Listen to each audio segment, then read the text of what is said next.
जय गुरुदेव। जय गुरुदेव। सब लोग बोलो जय गुरुदेव।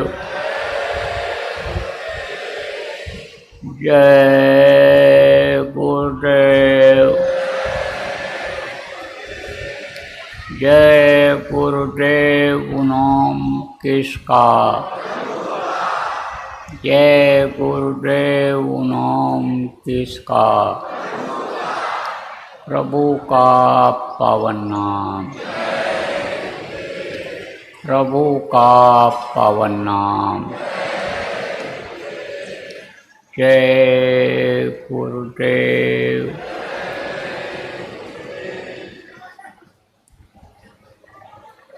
मेरे प्यारे गुरु दातार, मैं बैठा द्वारे खड़ा।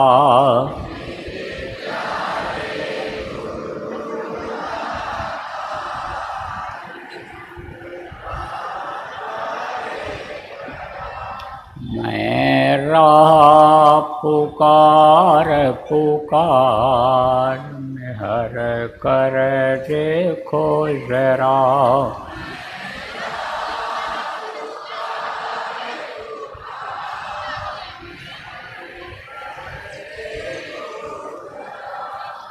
नहीं दीजिए भक्ति दान, काल दुख बहुत दिया।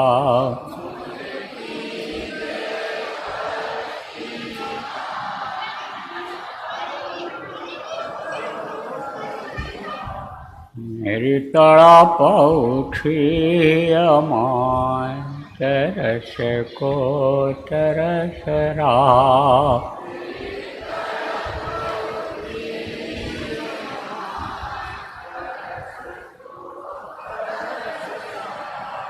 बरसावो घटाया पार, प्रेम रंग दिए बहा।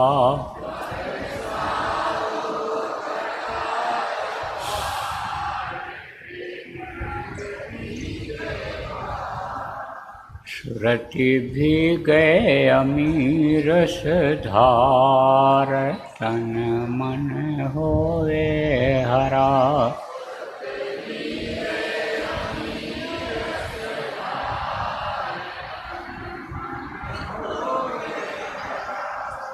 मेरा जीवन सफल हुई जाए, तुम गुण गाऊं सदा।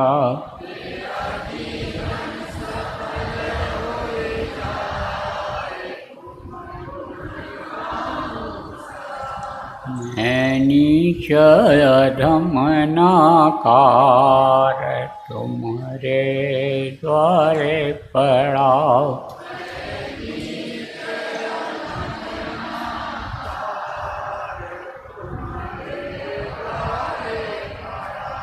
मेरी बेनती सुनो दर प्यार, घट उमगाओ जया।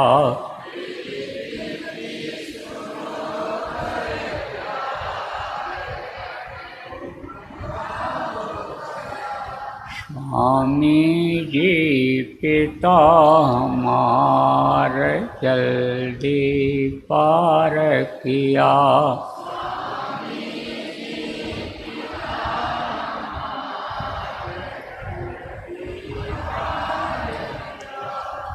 जय गुरुदेव स्वामी पिता हमार, जल्दी पार करो।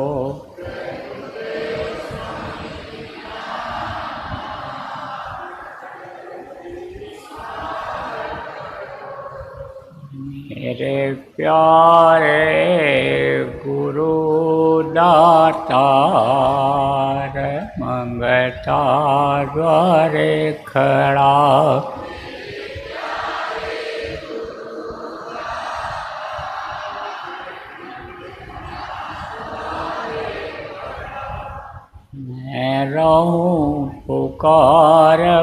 पुकार मेहर कर देखो जरा।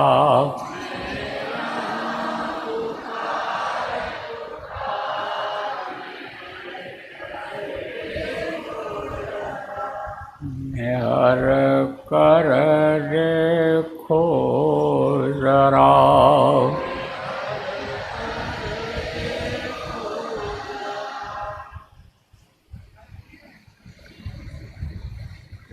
जय गुरुदेव।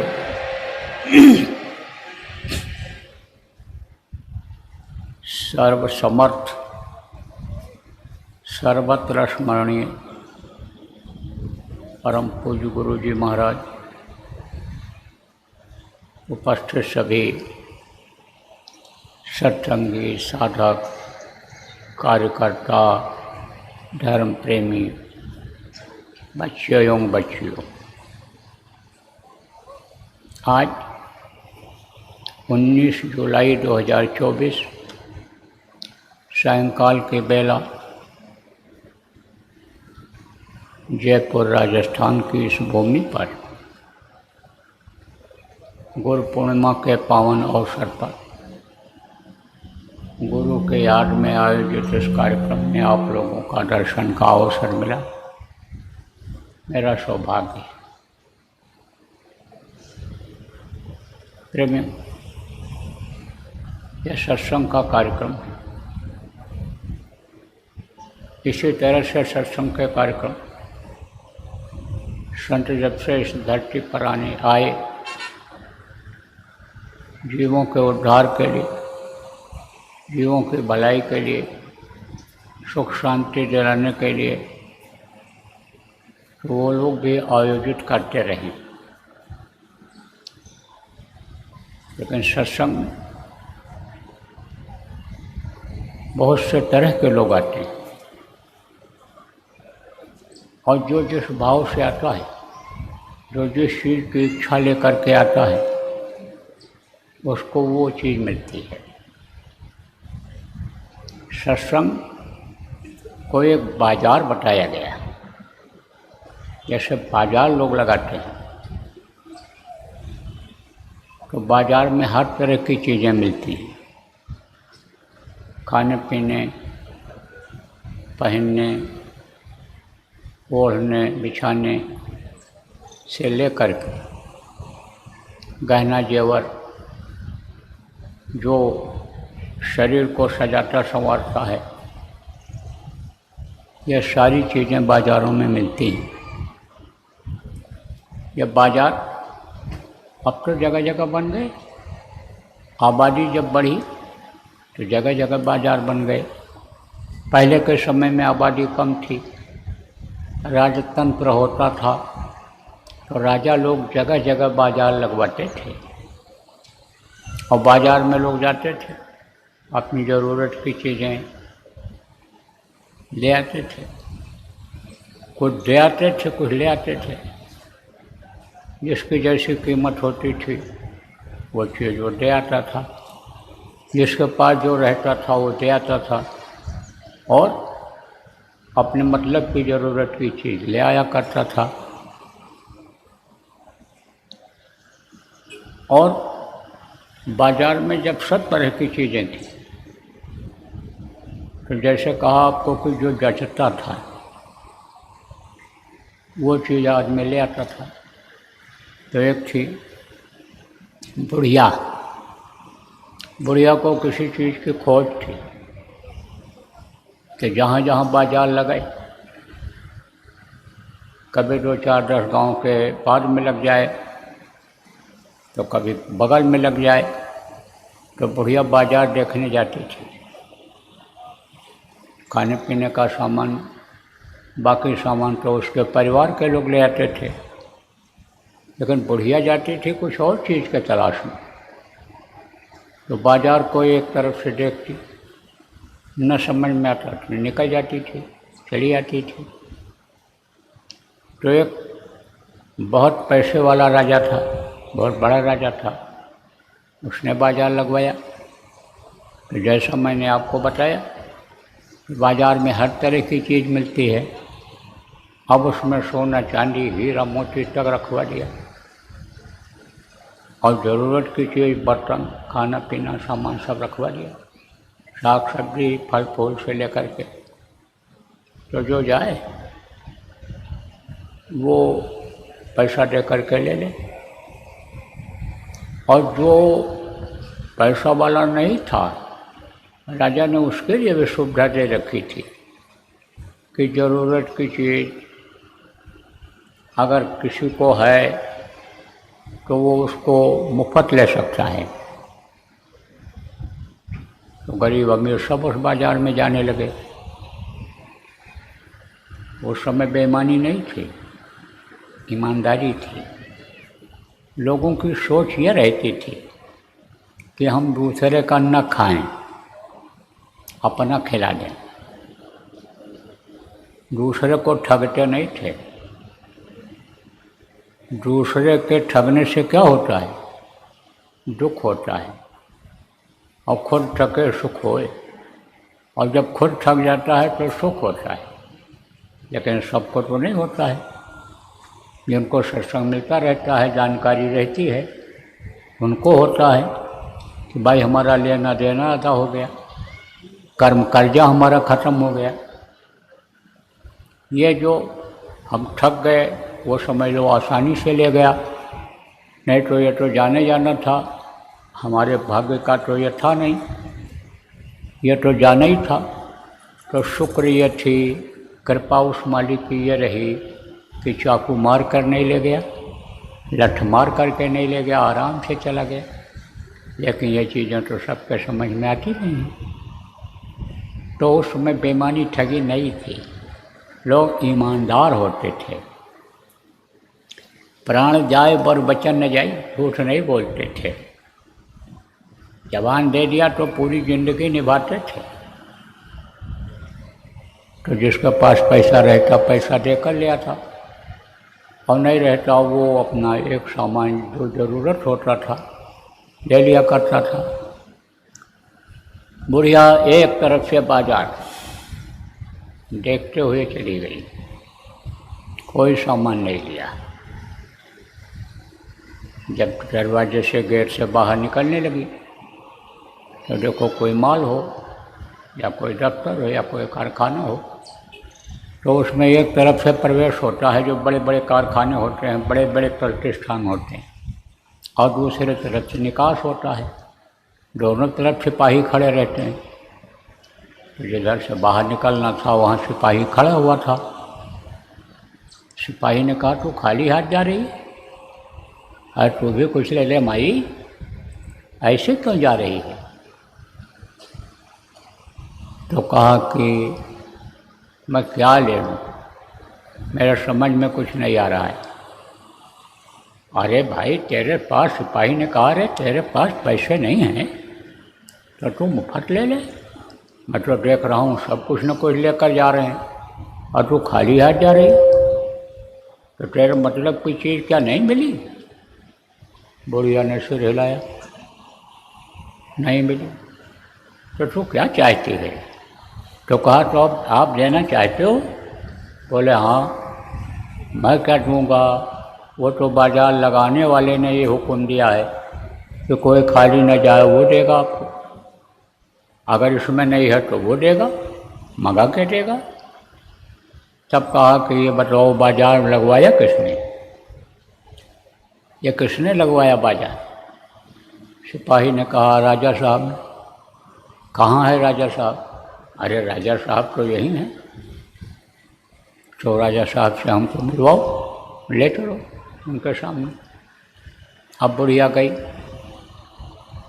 बुढ़िया गई, देखा राजा साहब, तो सिपाही से कहा इन्हीं को हमको दे दो, इन्हीं को दे दो। बाज़ार लगाने वाला जब हमको मिल जाएगा तब हमको एक सामान की ज़रूरत नहीं रह जाएगी। बाज़ार लगाने वाले को मैं जब पा जाऊँ तब घर बैठे हमको सब सामान मिल जाएगा। तो प्रेमियों, सत्संग में क्या मिलता है? कहते हैं ना, सत्संग के लागी बाजार हो, कोई सौदा खरीदे। महात्मा जो सत्संग का कार्यक्रम आयोजित कराते हैं, आज से नहीं पीछे से, गुरु महाराज भी इसी तरह का सत्संग का कार्यक्रम किया करते थे, इसी कार्य का कार्यक्रम प्रेमी रखते थे, तो उसमें हर चीज़ मिलती है। सत्संग के लागे बाजार हो, कोई सौदा खरीदे। अब जिसको जिस तरह के सौदा की ज़रूरत होती है, उस तरह का सौदा यहाँ मिल जाता है। जिसके जैसे भाव होते हैं उसको वो चीज़ मिल जाती है। देखो कहा गया ना, तीरथ गए 4 जना, अचित चंचल मन चोर, और एको कर्म काटे नहीं, लाज लिए 10 और। महात्माओं ने ही नियम बनाया कि कर्म को काटो, पैदल चलो। जो रोड़े कंकड़ रास्ते में पड़े हैं, नंगे पैर जब जाओगे चुभेंगे, तकलीफ होगी, कांटा भी चुभ जाएगा, कर्म उससे कटेंगे। नदियों में स्नान करोगे, शरीर को स्वस्थ रहने की ताकत मिलेगी। महात्माओं के पास वहाँ बैठ कर के जब सुनोगे, हर तरह की चीज़ों को समझोगे, जानोगे, और घर में जब आओगे और उसी तरह का व्यवहार करोगे, तब इस गृहस्थाश्रम में सुखी रहोगे। यह नियम किसने बनाया था? महात्माओं ने ही बनाया था। तब आज की तरह से चित्त में चंचलता नहीं थी, आज की तरह से नियत लोगों की खराब नहीं थी, आज की तरह से ऐसा नहीं था कि कोई जूता पहन करके, चप्पल पहन करके मंदिर में चला जाए तो बार बार उसको जूता चप्पल पीछे नहीं देखना पड़ता था। आज तो देखते रहते हैं कि 1000 रुपये का जूता है, 2000 रुपये की चप्पल है, कोई पहन करके न ले करके चला जाए, ये तो था नहीं। अब आजकल की तरह से यह नियत नहीं रहती है कि इनकी बीवी बहुत अनी समझो कि अच्छी है, सुंदर है, सुशील है, अच्छे व्यवहार वाली है, ये लड़की ऐसी है, ये लड़का ऐसा है। ये चीज़ें नहीं थी, ये गंदी आदतें नहीं थी। अब ये गंदी आदत जब से आई, चित्त चंचल हो गया और मन चोर हो गया, तो कर्म एक भी नहीं करते हैं। और कर्म जब एक नहीं करते हैं तो 10 और लाद लेते हैं, और कर्म खराब हो जाते हैं। तो कहा ना कि प्रेम उससे नहीं पैदा होता है, किससे? जिसको पाना होता है, जिस चीज़ को लेना होता है, पाना होता है। प्रेम ही तो किसी ने पैदा किया कि जाओ जगन्नाथ जी का दर्शन कर आओ, बद्रीनाथ का दर्शन कर आओ, चले जाओ और रामलला का दर्शन कर आओ, चले जाओ कृष्ण भगवान का दर्शन कर आओ। उनके प्रति प्रेम पैदा किया। अब प्रेम उधर से हट गया, और प्रेम किधर हो गया? इधर हो गया, गंदगी की तरफ हो गया, धन से हो गया, मान सम्मान की तरफ प्रेम चला गया, आदमी औरत की तरफ, लड़के लड़की की तरफ प्रेम चला गया। तो कहाँ से वो सौदा मिलेगा जो सौदा लेने के लिए गए थे? तो कहा ना, प्रेम न बाड़ी उपजे, प्रेम न हाट बिकाए, और राजा प्रजा जो जस जचे, शीश दे ले जाए। अहंकार नहीं खत्म होता है। अहंकार किसको कहते हैं? शीश किसको कहते हैं? अहंकार को कहते हैं। और संत मत में अहंकार मतलब शीश, और शीश माने अहंकार। शीश दिए जो आप एक कहाकुर मिलें तो भी सस्ता जान, ऐसे गुरु सद्गुरु मिल जाएं कि अहंकार को वो ले लें। क्योंकि अहंकार एक ऐसी चीज़ है कि कराया सब गया। जब आया अहंकार, धन का अहंकार, बल का अहंकार, रूप रंग का अपने अहंकार हो जाता है। 4 आदमी तारीफ करने लग गए, 4 आदमी उसको देखने लग गए पर्सनालिटी को, तो और फूल जाता है, अहंकार हो जाता है। 4 आदमी तारीफ करने लगे रुपया पैसा की, कुर्सी की, वो अच्छे वहदे पर हैं, देखो ये इनका बड़ा जलवा है, बड़ा इनकी जो है महिमा गरिमा है, तो अहंकार आ जाता है। तो ये जो सत्संग का बाजार लगा है, इस सत्संग बाजार में असल में प्रेम पैदा करने की ज़रूरत है। किससे प्रेम पैदा करने की ज़रूरत है? उससे जिसने दुनिया को बनाया है। अब इस दुनिया को कौन बनाया? इस दुनिया को बनाए जिनको काल भगवान कहा गया, किसी ने ईश्वर कहा, किसी ने त्रिलोकीनाथ कहा, क्योंकि ये 3 लोकों के मालिक हैं। 3 लोक कौन हैं? ये मृत्यु लोक, जहाँ पर आदमी आता है, खाता है, घूमता है, कर्म करता है, शरीर का बाहरी अनुक्रियाओं को करता है और खा पी करके चला जाता है। यह मृत्यु लोक है। इसके ऊपर अंडरलोक है। अंडरलोक में कौन रहते हैं? देवी देवता रहते हैं। आप समझो ये जो 70 तत्वों के लिंग शरीर वाले रहते हैं, इसके ऊपर ब्रह्मांड लोक है। इसी को सरल भाषा में मृत्यु लोक, स्वर्ग लोक और वैकुंठ लोक बताया गया, इसको कहा गया है तो ये कही, लेकिन नाम अलग अलग लोगों ने रख दिया। तो इन सबको बनाने वाले जो हैं, इनमें जितने भी जीव हैं, सबके जो मालिक हैं वो कौन हैं? त्रिलोकीनाथ, 3 लोक के मालिक। तो उनको अगर पाना, उनको अगर खुश करना है, तब तो उपाय करना पड़ेगा। अब उपाय तो लोग बहुत करते हैं, लेकिन छूट न अधिक अधिक और जाई। कोशिश बहुत करते हैं गृहस्थी को सेट करने की, लेकिन गृहस्थी सेट होती है? गृहस्थी नहीं सेट हो पाती है और ज़िंदगी इसी में निकल जाती है। कुछ लोग खुश करने की कोशिश करते हैं, सिद्धि प्राप्त करने की कोशिश करते हैं, किसको प्राप्त करने की, किसकी शक्ति प्राप्त करने की कोशिश करते हैं? देवी और देवताओं की। और ज़िंदगी भर लगे रहते हैं, वो शक्ति उनके अंदर नहीं आती है। आ जाती है, किसकी शक्ति आ जाती है? भूत की आ जाती है, प्रेत की आ जाती है। और वही भूत और प्रेत जो रक्षा करता है, वही किसी दिन उनकी जान भी ले लेता है। जैसे सांप को कोई कितना भी दूध पिलावे, पाले और पोषे और उसके सिर पर हाथ भी फेर दे, लेकिन जिस दिन उसको गुस्सा आएगा, छोड़ेगा? काटेगा ही। शेर को कितना भी प्यार कोई करे, लेकिन जब उसको गुस्सा आ जाएगा तो पंजा मारेगा ही, हाथ को पकड़ ही लेगा दांत से। ऐसे ही करते तो अच्छे के लिए, लेकिन बुरा हो जाता है। कारण क्या है? कारण यही है, तरीका नहीं मालूम है। लेकिन जब सत्संग मिलता है तो त्रिलोकीनाथ को खुश करने का, और त्रिलोकीनाथ के अंदर में, त्रिलोकीनाथ के कहने में, त्रिलोकीनाथ के पावर में ये जो देवी देवता, ये जो ब्रह्मा विष्णु महेश हैं, ये सब अन्य समझों की मदद करने लग जाते हैं। लेकिन जब जानकारी हो जाए तो इसकी जानकारी कहाँ होती है? इसकी जानकारी सत्संग में होती है। अब इससे भी बड़ी चीज़ और इनसे भी बड़े कोई हैं जिनको सबका सृजनहार कहा गया, सबके मालिक हैं जो, वो अगर मिल जाए, सबके सृजनहार मिल जाए, अगर सबके मालिक मिल जाएं, तो फिर कोई चीज़ की कमी नहीं रह जाएगी। फिर तो दीन भी बन जाएगा, दुनिया भी बन जाएगी।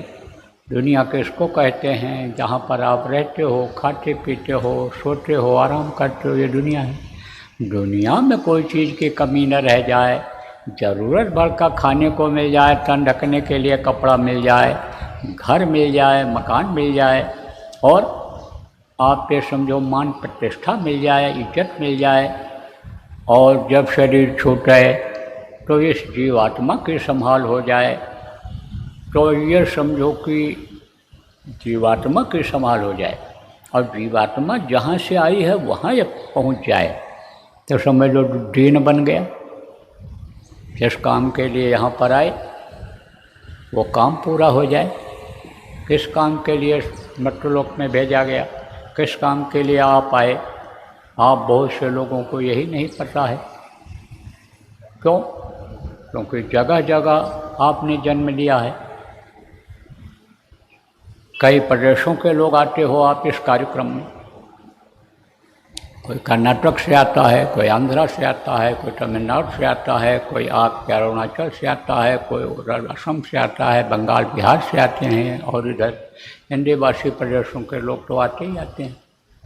तो जगह जगह की जलवायु होती है, जगह जगह का पानी होता है, जगह जगह का भोजन होता है, जगह जगह का पहनावा होता है, जगह जगह का रीति रिवाज होता है, पूजा पाठ होता है, जगह जगह के नियम होते हैं, जगह जगह के देवी देवता बन गए इस समय पर। तो उसी में आप ढले रहते हो, समझ नहीं पाते हो कि अच्छा क्या है और बुरा क्या है। अपने ज़बान के स्वाद के लिए, अपने शरीर को तंदुरुस्त रखने के लिए जीव हत्या कर डालते हो, जानवरों को मार करके मांस को पका करके खा लेते हो। कोई पूछे भी भाई ऐसा क्यों करते हो, जीव हत्या करना बहुत बड़ा पाप है, ये क्यों करते हो? कहते जब सब करते हैं तो हम क्यों न करें। कुछ प्रदेश ऐसे हैं जहाँ पर समझो कि 99% मांसाहारी, 99%, 100 में एक कहीं मिलेगा शाकाहारी। और बंगाल जैसे प्रदेश में तो ऐसा अफवाह फैला दिया है लोग कि विधवा औरत मछली नहीं खाती है, बाकी सब खाते हैं, बाकी औरतें सब खाती हैं। कहते हैं मछली नहीं खाओगे तो समझ लो विधवा मानी जाओगी, आप अष्टगुण हो जाएगा तुम्हारा। तो अब इस तरह का जहाँ पर रीति रिवाज है तो वहाँ तो मछली खाना ही खाना है। अब ये नहीं मालूम है कि यही जीवात्मा जो हमारे अंदर है, आपके अंदर है, वही मछली में भी है।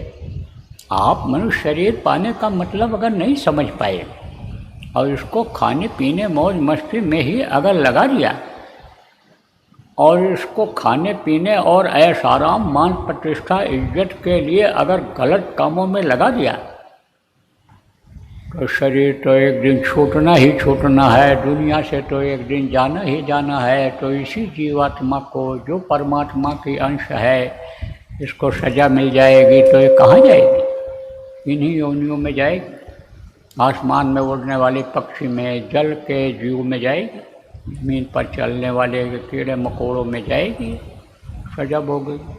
तो यही जीवात्मा मछली में भी है। अब पता है किसी को कि मछली नहीं खानी चाहिए? वो तो कहते हैं जल तरोई है। कौन? मछली खाने वाले कहते हैं तो जैसे साग सब्जी है ऐसे ये भी है, ये तो तरोई जैसे होती है, ऐसे है, ऐसे खाते हैं। ज्ञान नहीं है उनको, तो अज्ञानता में कुछ मारे जाते हैं। और कुछ की आदत जब बिगड़ जाती है जल्दी सुधरती नहीं है तो कुछ जबान के स्वाद में पाप कर बैठते हैं। ये तो मालूम नहीं है कि पाप की सज़ा बड़ी भयंकर होती है। वो कोल्हू ऐसा कोल्हू है कि जैसे तेल निकालने वाला कोल्हू होता है, एक एक बूंद चुआ देता है, एक एक बूंद। जो भी जितना भी तेल होता है, किसमें, चाहे तिल में हो, चाहे सरसों में हो, चाहे जिस चीज़ में हो, ये जो तेल वाले चीज़ हैं इनमें किसी में भी हो तो सब पूरा चुआ देता है, नीचे गिरा देता है। ऐसे ही पेरे जाते हैं कहाँ? नरकों में जब सज़ा मिल जाती है। आप ये समझो प्रेमियों, शरीर एक दिन सबको छोड़ना पड़ता है, चाहे राजा महाराजा हों, चाहे सेठ साहूकार हों, चाहे पंडित मुल्ला पुजारी हों, सबको ये शरीर छोड़ना पड़ता है। और कर्मों का सबके हिसाब होता है। कर्मों का कौन सा कर्म? यही कर्म जो हाथ से करते हो, पैर से करते हो काम, यही कर्म जो आप समझो अच्छा काम करते हो हाथ से और बुरा काम करते हो पैर से, बुरे काम के लिए जाते हो, अच्छे काम के लिए जाते हो। आँख से अच्छा देखते हो, बुरा देखते हो, कान से अच्छा सुनते हो, बुरा सुनते हो। ये जो कर्म बनते हैं इसकी सज़ा भोगनी पड़ती है। कर्मों का हिसाब होता है। शरीर छोड़ने के बाद जीवात्माओं को जब निकालते हैं, कौन निकालते हैं? जल्लाद निकालते हैं। जल्लाद किसको कहते हैं? जो फांसी लगाता है। यहाँ किसी को हुक्म हो गया जज का कि इसने अघन्य पाप किया है क्षमा योग्य नहीं है तो इसको फांसी होनी चाहिए। तब फांसी का जब तारीख निश्चित कर देता है तो वो आते हैं फांसी पर लटकाने वाले, उनको कहते हैं जल्लाद। ऐसे ही यमराज के जल्लाद हैं ये इस शरीर से जीवात्मा को निकालते हैं। उनका काम यही है कि जाओ पकड़ करके लाओ, एक को ले गए पेश कर दिया, दूसरे का कागज दे दिया चले जाओ, और वहाँ उनको अब ले आओ खाली करा ले आओ। अब वो खाली जब कराते हैं इसको, अरे तो वो मारते हैं कि मुँह से आवाज़ नहीं निकल पाती है, ज़बान तुतली हो जाती है, आँख से दिखाई नहीं पड़ता है, कुछ नहीं उस समय सुहाता है।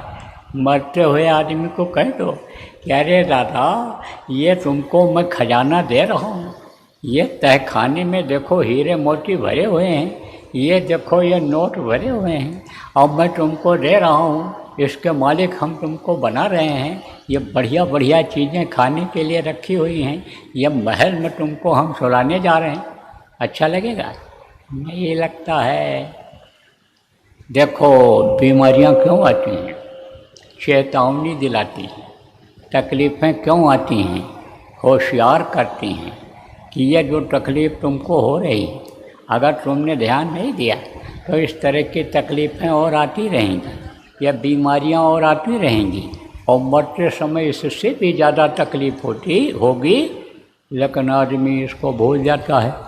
इन चीज़ों को, ख़राब दिन को आदमी को नहीं भूलना चाहिए, बराबर याद रखना चाहिए, और वैसा गलती न करे कि जैसे कोई ठंडी के महीने में बहुत यानी रात के समय यानी एकदम से कई दिनों का रखा हुआ मट्ठा पी ले तो जुकाम तो होगा, रात भर खांसी आएगी। तो इस चीज़ का ध्यान दे दे भाई कि हमको ठंडी में ठंडी चीज़ का परहेज़ करना है, गर्मी में गर्मी चीज़ का परहेज़ करना है, हमको इस तरह से बचना है, रहना है। तो फिर वो तकलीफ़ क्यों आवे? तो उसको बड़ी तकलीफ़ होती है किसको? कर्म खराब करता है, हाथ पैर आँख कान से अपने गंदे कर्म करने लग जाता है, उसका थोड़ा बहुत जो पूरी कर्म होता है वो भी वहाँ तक साथ नहीं दे पाता है। क्यों? ये भी बता दें आप। अभी किसी से कहो हमारे पास अच्छी चीज़ है, हम तुमको देना चाहते हैं, तो कहेगा लाओ, अरे बहुत बढ़िया मिठाई मंगाया हूँ, अरे टॉप की मिठाई है 20,000 रुपये किलो, कहेगा लाओ भाई थोड़ा चखा दो, थोड़े ही दे दो। उस चीज़ को लेने में संकोच नहीं करता है। तो अच्छी चीज़ को पाने में सबकी नज़र रहती है। कुछ लोग ऐसे हैं कि जिनकी नज़र रुपया पैसा पर ही रहती है।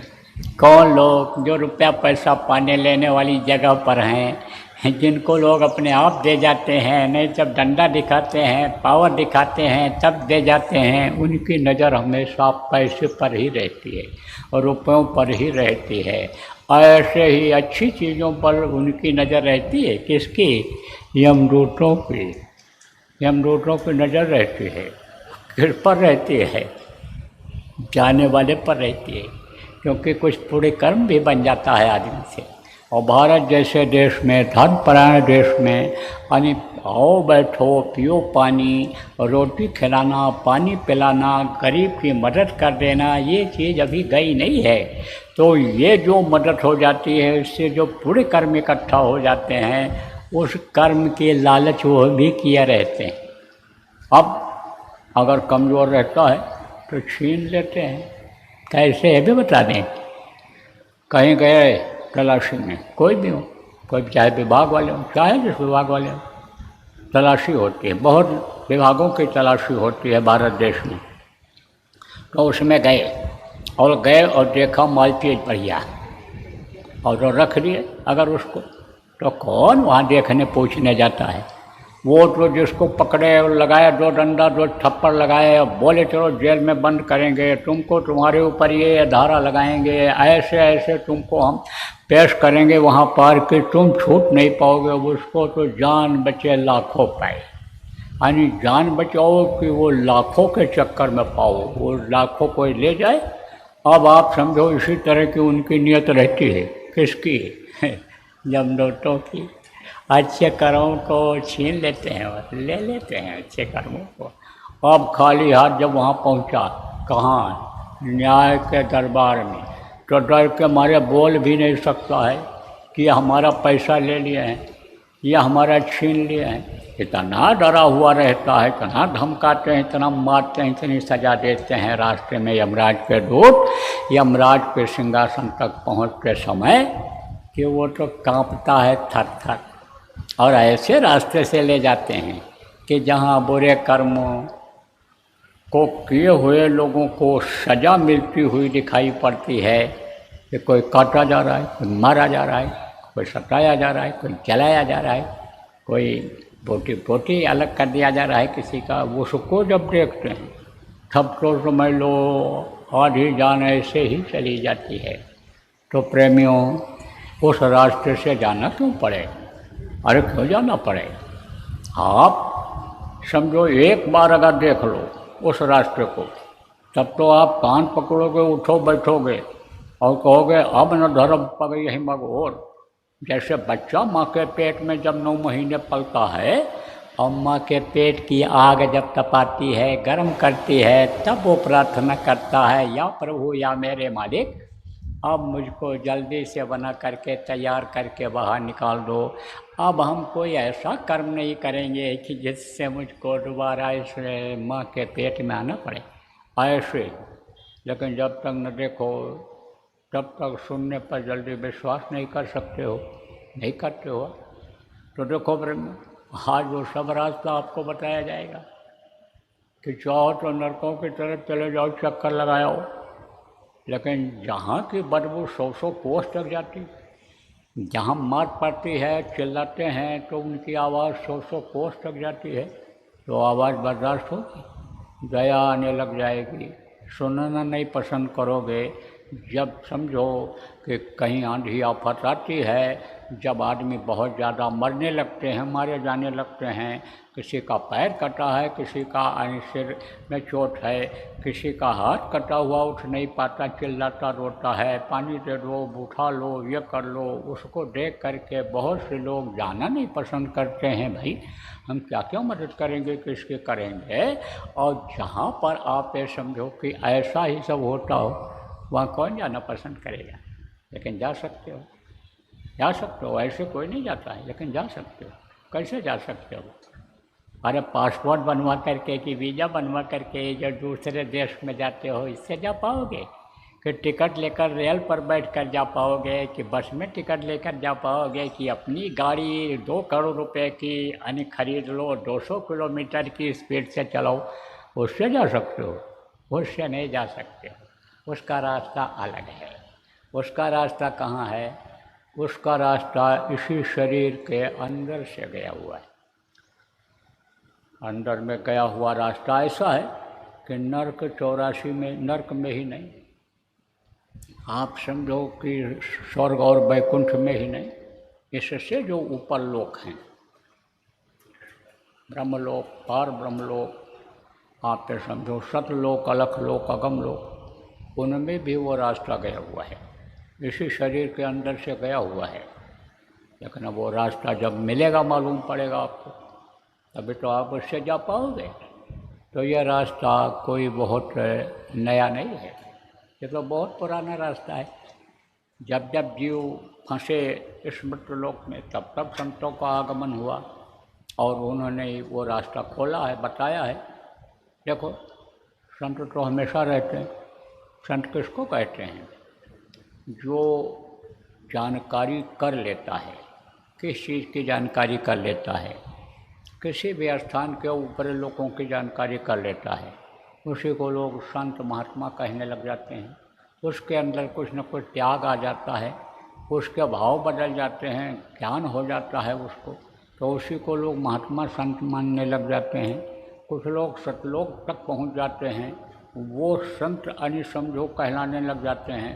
पावर संतों की उसमें आ जाती है, लेकिन वो प्रकट नहीं करते हैं, क्योंकि उनका छिन जाता है। वो जो शक्ति होती है वो बच जाती है। जैसे आपको धन दे दिया जाए और आपका धन कोई मान लो उठा ले जाए, चुरा ले जाए या खर्च कर दो, तो वो धन आपका कम हुआ कि नहीं हुआ? ऐसे ही वो अपने उस धन को, आत्मधन को, कि जिससे उनको फंसे नहीं, जिससे उनको फिर नीचे इस मृत्यलोक में दुख के संसार में दुख झेलने के लिए ना आना पड़े, इसलिए वो उसको संभाल करके रखते हैं। लेकिन जिसको आदेश हो जाता है कि तुम जाओ बांटो, अब बांटोगे तो तुमको कमी नहीं होने पाएगी, तुमको पूरा करते रहेंगे, तो वो तो बांटता ही बांटता है। आपका यह सीकर है, सीकर जिला है, जयपुर के बगल में ही है, बॉर्डर है, बॉर्डर का जिला है। तो वहाँ पर एक फतेहपुर तहसील है, तो उसमें एक सोहनलाल दुग्गल हुआ करता था। दानी, दानी किसको कहते हैं? जो बगैर पैसा लिए कोई चीज़ देता है वो दानी कहलाता है, उसके बदले कुछ नहीं लेता है वो। तो दानी था, वो दान करता था। तो शाम को 4 बजे से दान करना शुरू करता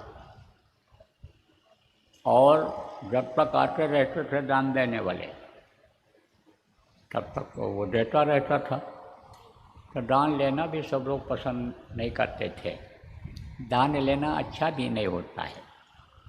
कुछ लोग तो निस्वार्थ दान करते हैं और कुछ लोग संकल्प के साथ दान करते हैं। कुछ लोग तो निस्वार्थ भोजन कराते हैं कि चलो भोजन करा देंगे तो बरकत मिल जाएगी, इधर उधर की जो कमाई आ गई है वो इसमें खर्च कर देंगे, 10वां खर्च कर ही देना चाहिए, जो आमदनी हो उसका 10% खर्च कर दो, तो इसमें हम खर्च कर दें। उनसे कोई स्वार्थ नहीं यानी समझो रहता है। तो एक तो दानी ये होते हैं और एक दानी ऐसे होते हैं कि दिखावे का दान करते हैं, उसका फ़ायदा उठाते हैं।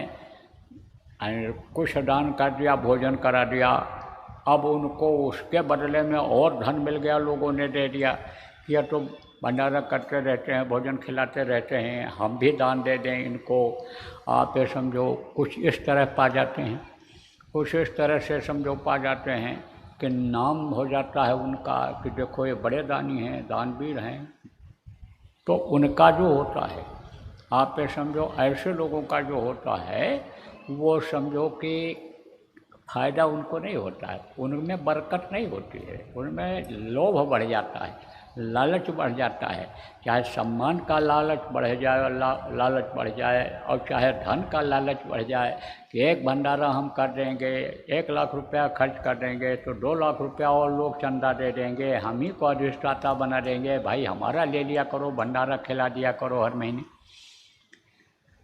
तो निस्वार्थ भाव से जो सेवा करता है उसको कमी नहीं होने पाती है।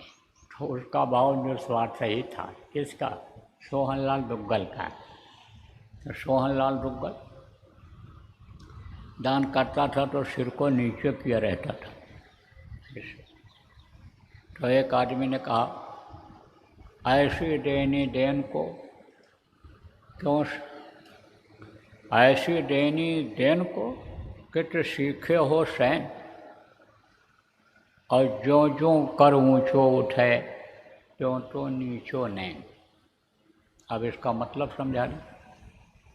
पहले उस समय पर दोहा चौपाई में लोग सवाल जवाब किया करते थे, क्योंकि वो विद्वान हुआ करते थे, जानकार हुआ करते थे, वेद शास्त्र आज का अध्ययन किया करते थे, तो हर तरह की जानकारी उनको रहती थी। अंग्रेजी आध्यात्म की जानकारी नहीं कराती है।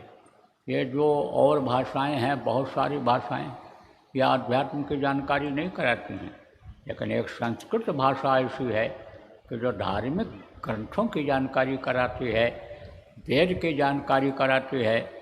वेद पाए ब्रह्मा हर्षाया, ब्रह्मा जिससे खुश हो गए थे वेद की आवाज़ को सुन करके, उसकी जानकारी कराती है। संस्कृत भाषा एक ऐसी भाषा है तो जानकारी कराती है। तो दोहा चौपाई में लोग सवाल जवाब करते थे। तो एक आदमी ने सोहनलाल दुग्गल से कहा कि ये बताओ कि जब तुम दान करते हो तो सिर को नीचे क्यों किए रहते हो? तब उसने भी उसी तरह जवाब दिया। कहा, ये देना तुमने कहाँ से सीखा जो तुम देते हो? तब उसने कहा कि देनहार कोई और है, देत रहत दिन रैन, और लोग भरम मुझ पर करत, तासो नीचों ने। कहा देने वाला जब दे रहा है और वो कमी नहीं कर रहा है और मैं बांटता चला जा रहा हूँ, बरकत होती चली जा रही है, तो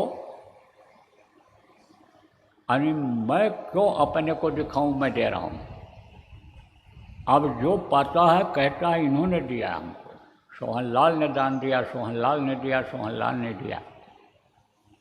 तो मैं मारे शर्म के सिर को नीचे कर लिया करता हूँ कि देने वाला दे रहा है और मैं वो बांट रहा हूँ, और श्रेय ये हमको दे रहे हैं, ये दे रहा है, और देने वाला दूसरा दे रहा है। कहा ना, माया है जगदीश की, अपना कहे गवार, और सपने पायो राजधन, जात न लागे वार। ये जो धन दौलत और ये शरीर का ये जो सुख है 4 दिन का, ये किसका है? ये जगदीश जिसको कहा गया, जगत का जो ईश है, संसार का जो मालिक है, ये उसका है। ये तो किस लिए मिला है आपको? खावत खर्चत मुक्त दे संचित नरक द्वार। खाओ, खर्च करो, शरीर को स्वस्थ रखो, और फिर एक दिन इसको छोड़ के जाना है, इसमें न फंसो, इसलिए दिया है।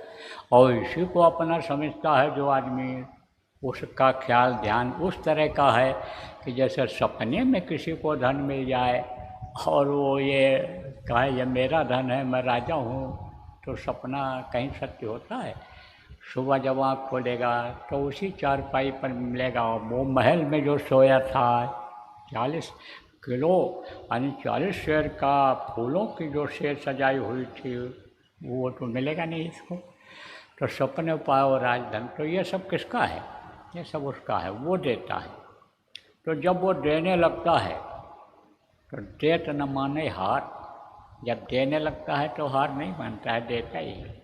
ऐसे ही किसी को जब आध्यात्मिक दौलत देता है बांटने के लिए, तब वो हार नहीं मानता है, वो देता ही चला जाता है। अब वो कौन हुआ करते हैं जिनको वो हुक्म देता है? हुक्म देता है कि जाओ अब इस दौलत को तुम बांटो, इस नाम रूपी रत्न को लोगों को दो।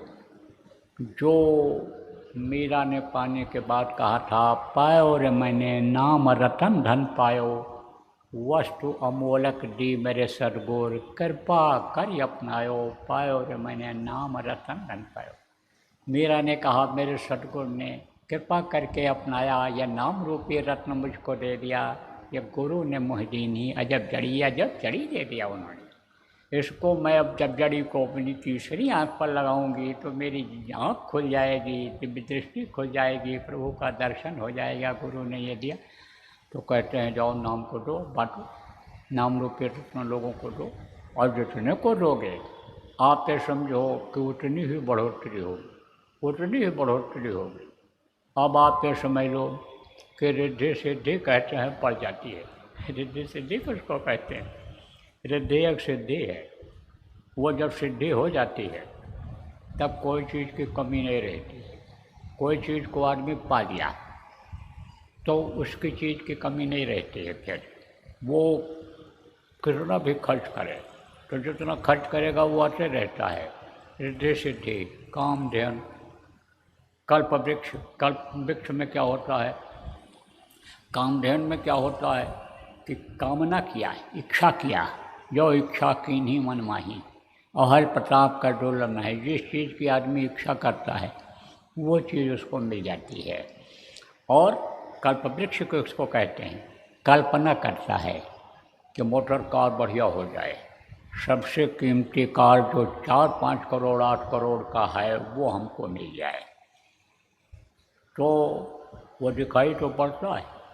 राजा का महल हमको मिल जाए, वो दिखाई तो पड़ेगा उसको, लेकिन महल में सो नहीं सकता है, वो खाली दिखाई पड़ेगा, वो उसको मिलेगा नहीं। कार दिखाई पड़ेगी। जिस चीज़ की इच्छा करेगा सोने का पहाड़ मिल जाए, सोने का पहाड़ तो दिखाई पड़ेगा, लेकिन जब उसको पानी की इच्छा करेगा जाएगा तो वो पीछे हटता जाएगा। दिखाई तो पड़ेगा लेकिन मिलेगा नहीं। तो रिद्धि सिद्धि कहते हैं तो पड़ जाती है। तब समझो आ जाती है, तब कोई चीज़ की कमी होने नहीं पाती है। तो जब आदेश कर देते हैं कि भाई बताओ, तो बताने लगते हैं। कौन सा रास्ता बताने लगते हैं? प्रभु के दर्शन करने का रास्ता बताने लगते हैं। कहाँ बताते हैं? इसी मनुष्य शरीर में, क्योंकि मनुष्य शरीर में ही सब कुछ है, इसी घट में ही, इसी में घट में है। अरे घट में गंगा, और घट में तीरथ, और घट में है सिरजनहारा। सिरजनहार किसको कहते हैं? जो सबकी परवरिश करता है, सबको खिलाता है। अजगर करे न चाकरी, पंछी करे न काम, और दास मलुका कहे गए, सबके दाता राम कहा गया ना। तो वो सिरजनहार उसको कहा गया। घट में गंगा, इसी में गंगा है। इस गंगा में अगर स्नान कर लो तो फिर ये जल की गंगा में स्नान करने के लिए जाना नहीं पड़ेगा। ये जल की जो ये गंगा हैं, अब आप देखो बरसात में जब बाहर से पानी जाता है, जब ज़मीन का ये पानी जाता है, जब मिट्टी जाती है तो गंदा हो जाता है पानी। किसका? गंगा का। लेकिन वो निर्मल जल अंदर में है, उसमें जब ये स्नान करती है जीवात्मा, तब इसकी निर्मलता जाती है, तब इसकी मैल छूटती है। जन्म जन्म की जो ये मैल लगी है, तब ये जो है जन्म जन्म के मैलों से ये जो कागा है, आप ये समझो कि कागा हंस हो जाता है। कागा किसको कहा गया? कागा कहा गया प्रेमियों इस मनुष्य शरीर को चलाने वाली शक्ति जीवात्मा का, जीवात्मा को कहा गया है। कागा कैसा होता है? कागा माने होता है कौवा। कौवा कैसा होता है? काला होता है। ऐसे ही ये जीवात्मा काला पड़ जाती है। देखो आदमी कोई गोरा चिट्टा ही क्यों न हो, लेकिन कालिख वाली जगह पर काम करे तो उसका बदन काला हो जाता है। इंजन के नीचे, ट्रक के नीचे घुस करके इंजन निकालता खोलता है, बदन में अनेक कालिख लग जाती है। देखो ये जो भट्ठा पर काम करते हैं ईंटों के, उनका बदन भी काला हो जाता है, धुआं निकलता है उसमें से। जो चिमनी में यानी समझो धुआं निकलता है, उसके बगल में जो सुराख रहता है, उसमें लकड़ी या कोयला जो डालते हैं और उसका धुआं निकलता है, उससे वो काला पड़ जाते हैं। ऐसे ही जैसे ये कर्म उसको काला कर देता है। कर्म किसको कहते हैं? जो किया जाता है वही कर्म होता है। तो इंजन को जो खोलता है, उसके नीचे घुसता है, जो मोबिल ऑयल और धुआं नीचे गिरता है, उसके बदन पर लगता है, उससे काला होता है। भट्ठे पर जो काम करता है, वो जो कर्म करता है, उससे काला होता है। ऐसे ये जीवात्मा, ये इस शरीर से, मन से, चित्त से जो कर्म बनते हैं, उससे ये काली पड़ जाती है। तो इसकी सफाई तो आप कर सकते हो। किसके? बदन की, साबुन पानी से, कपड़े की कर सकते हो। लेकिन जीवात्मा की सफाई कैसे करोगे? जीवात्मा की सफाई करना तो आता नहीं है। कितना भी मंत्र पढ़ लो, कितना भी जाप कर लो, लेकिन जीवात्मा की सफाई इससे नहीं होती है। कहा ना, जंत्र मंत्र सब झूठ है, मत भरमो जग कोय, और सार शब्द जाने बिना कागा हंस न हो। जब तक शब्द कोई जीवात्मा नहीं पकड़ेगी, तब तक इसकी सफाई हो ही नहीं सकती है। यह हंस रूप हो ही नहीं सकती है। यह वो मानसरोवर जो अमृत से भरा हुआ जल अंदर में है, उसमें यह स्नान कर ही नहीं सकती है। बस इसी में जन्मते और मरते रहो, डूबते और तैराते रहो इसी मृत्युलोक में, इसी भवकूप में पड़े रहो, भव सागर में जन्मते मरते रहो। यही होता है। आपको मैं बताऊंगा प्रेमियों कि सब कुछ यही घट में है। यही घट भीतर सात समुंदर, यही ममल मन नहाओ, मन मोरा विदेशवा न जाओ घर ही क्या। लेकिन नहाओगे कैसे? अरे कोई बता दे तालाब है, वहाँ चले जाओ नहा लो, तो ऐसे वो तालाब पता चलेगा आपको? इन बाहरी आँखों से दिखाई पड़ेगा? नहीं पड़ेगा। वो तालाब किससे दिखाई पड़ता है? वो देवी और देवता, वो जो ऊपर के दिव्य रूप वाले हैं, वो जो पेड़ पौधे, वो जो पशु और पक्षी जो मनमोहक हैं, वो कब दिखाई पड़ेंगे? जब अंदर की आँख खुलेगी। तो बहुत से लोग तो अंदर की आँख जानते ही नहीं हो कि अंदर की आँख क्या होती है। जो नए लोग आए हो आपको बताता हूँ। ये दो आँखें हैं, ये इनसे बाहर की चीज़ दिखाई पड़ती है।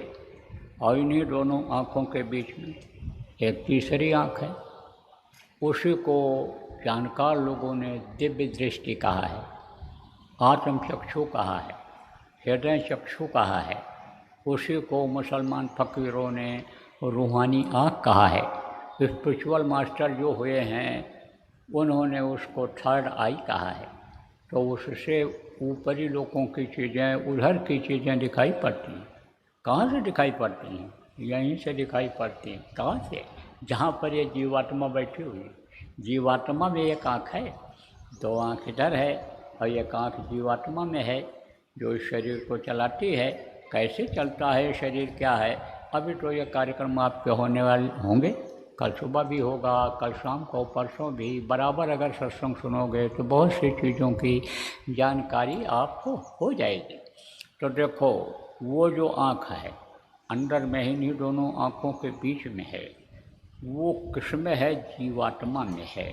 तो जीवात्मा वाली आँख से ही यानी समझो कि वो सब दिखाई पड़ता है। पहले तो यहीं से दिखाई पड़ता है और जब ये ऊपर निकल जाती है तब ऊपर का दिखाई पड़ता है। लेकिन जैसे एक आँख की सीमा है आपके, यह आँख से आप कहाँ तक देखते हो? आप तो यहीं तक देखते होगे, इसके आगे नहीं देखते होगे।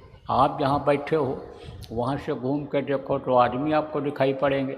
खड़े होकर के देखोगे तो देखो वो पीछे जो आदमी वहाँ बैठे हुए हैं मैदान में वो दिखाई पड़ेंगे, वो जो गाड़ियाँ खड़ी हैं वो दिखाई पड़ेंगी। लेकिन मैं यहाँ ऊंचाई पर बैठा हूँ तो मुझको रोड पर भी जो गाड़ियाँ जा रही हैं उधर, वो भी दिखाई पड़ती हैं, वो भी दिखाई पड़ती हैं। ऐसे ही जब ये आगे बढ़ जाती है तो इसकी सीमा बढ़ती चली जाती है, इसकी ऊंचाई जीवात्मा की बढ़ती चली जाती है और ये ऊपर लोगों को देखती है, ऊपर लोगों की तरफ फिर आगे बढ़ती चली जाती है। तो कहाँ से दिखाई पड़ता है? इसी में, घट में गंगा, घट में तीर्थ, इसी में तीर्थ व्रत ये सब जो होता है ये सब इसी में दिखता है। तीर्थ जितने हैं, ये जो तीर्थ बना दिए गए, कौन से? चाहे जगन्नाथपुरी हो, चाहे द्वारिका धाम हो, चाहे मथुरा वृंदावन हो, चाहे अयोध्या हो, चाहे आपका काशी हो, चाहे आपका बद्रिका आश्रम हो, केदारनाथ हो, ये सब तीर्थ स्थान हैं। इनको किसने बनाया? आदमी ने बनाया है। मान्यता किसने दिया? आदमी ने दिया। मंदिर किसने बनाया? आदमी ने बनाया। मूर्ति किसने बनाई? आदमी ने ही बनाई। प्राण प्रतिष्ठा किसने किया? आदमी ने ही किया। मान्यता किसने दिया? आदमी ने ही दिया। अब आदमी ही सब कुछ करने वाला, तो चाहे वो पत्थर को मान्यता दे दे कि भगवान है, चाहे पेड़ को मान्यता दे दे कि भगवान है, चाहे नदी तालाब को मान्यता दे दे कि यही गंगा है, यही यमुना है, यही सब कुछ है, तो उसी को लोग मान लेते हैं, उसी को मान लेते हैं, उसी को तीर्थ मान लेते हैं, उसी को गंगा यमुना नदियाँ मान लेते हैं। कहते हैं गंगा जल है, सब जगह पानी है, गंगा में भी पानी, यहाँ भी पानी। लेकिन फर्क है, फर्क है। कैसा फर्क है? ये पानी जिसको गंगा जल मान करके लोग नहा लेते हैं, गंगा नहाने कुछ लोग जाते हैं, कहते हैं भाई मन चंगा तो कठौती में गंगा, मन चंगा, लेकिन मन चंगा का होता है? मन अगर चंगा हो जाए तो गंगा में नहाने न चला जाए? ये तो मन की खुरापात है। जैसे बता दिया ये भगवान है, ये देवी हैं, ये देवता हैं, देखा भी नहीं, ऐसे ये मन की खुरापात है। तो कहते हैं कि कुआं पर नहा लो, कुआं पर नहा लोगे तो समझ लो गंगा ये भी हैं। लेकिन कुएं का पानी में सड़न गलन बदबू कुछ दिन के बाद आने लगती है। लेकिन गंगा जल अगर शुद्ध है, जो गंगोत्री से उतरा हुआ जल है वो अगर शुद्ध है, उसमें अगर मिलावटी चीज़ें ज़्यादा नहीं हैं तो वो सड़ता नहीं है। फर्क है। ऐसे ही ये गंगा और अंदर की गंगा में फर्क है। उसमें जब ये जीवात्मा धुलती है तब यह हंस रूप हो जाती है, उससे इसकी सफाई होती है। जैसे छूटे न मैल मलह के धोए, आप ये समझो गंदा पानी है और आपका बदन गंदा है, तो गंदे पानी से आपका बदन साफ होगा? कभी नहीं साफ होगा। यह तो उसी तरह से है कि जैसे पानी को मथ करके कोई घी निकालना चाहता हो, यह तो उस तरह से है। अरे घी कहाँ मिलेगा? दूध को बिलोगे, दूध को मथोगे, तब उसमें से घी निकलेगा। पानी को बिलोने से, पानी को मथने से दूध मिल सकता है? घी मिल सकता है? कभी नहीं मिल सकता। तो भैया सब कुछ तो इसी शरीर में है, लेकिन देखा किसने? कुछ ही कम लोगों ने आपने देखा होगा, इक्का दुक्का कोई हो गए, बाकी तो सब ऐसे ही हो। कैसे हो? आप समझो कि दिव्य दृष्टि बंद पड़ी है, कर्मों की वजह से बंद पड़ी है, तो ऐसे ही हो, नहीं देख पा रहे हो। लेकिन वो जब खुल जाएगी, उसकी जानकारी जब हो जाएगी, दिव्य दृष्टि की जानकारी हो जाएगी, तो सब दिखाई पड़ेगा, घर बैठे दिखाई पड़ेगा। तो ये जब रास्ता कोई बताएगा तभी तो रास्ता बताने वाले भी रहते हैं। बंधन भी रहता है और बंधन से मुक्ति का भी उपाय रहता है। जैसे कोई पैजामा सिलवाता है तो नाड़ा जब बांध देता है तो बढ़िया अच्छा लगता है, पहन करके चलता है, शरीर की शोभा रहती है, शिष्ट माना जाता है कि भाई ये सज्जन है, नंगे नहीं है, बड़े आदमी हैं। लेकिन अब जब लैट्रिन लगी, पेशाब लगा, तो तरीका नहीं मालूम होगा उसको खोलने का, तो कहाँ करेगा? उसी को गंदा कर देगा। तो तरीका निकाला जाता है। तो बंधन में तो बंधे हो। कैसे बंधे हो? आप जो सत्संग सुनते रहते हो, मालूम है आपको किस तरह बंधन में बंधे हो। जो पहली बार आए हो, आपको नहीं मालूम है, सत्संग बराबर सुनते रहोगे तो आपको मालूम हो जाएगा कैसे बंधन में कहाँ कहाँ बंधे हो। लेकिन निकलने का रास्ता भी तो है। निकालने वाला कौन होता है? बंदी छोर। बंधन से मुक्त कराने वाला तो क्या कहते हैं? बंदी छोर। तो कौन होते हैं? गुरु होते हैं। समर्थ गुरु जिनको कहा गया, हमेशा इस धरती पर रहते हैं। उनको वो प्रभु पावर देता है। वो भी संत रूप में होते हैं, गुरु के रूप में वो भी होते हैं।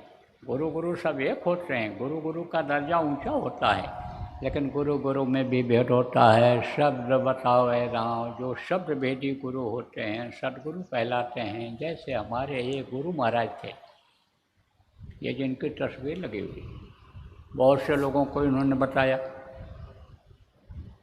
और रास्ता ही नहीं बताया, रास्ते पर चलाया और मंजिल तक पहुंचा दिया। कौन से मंजिल तक?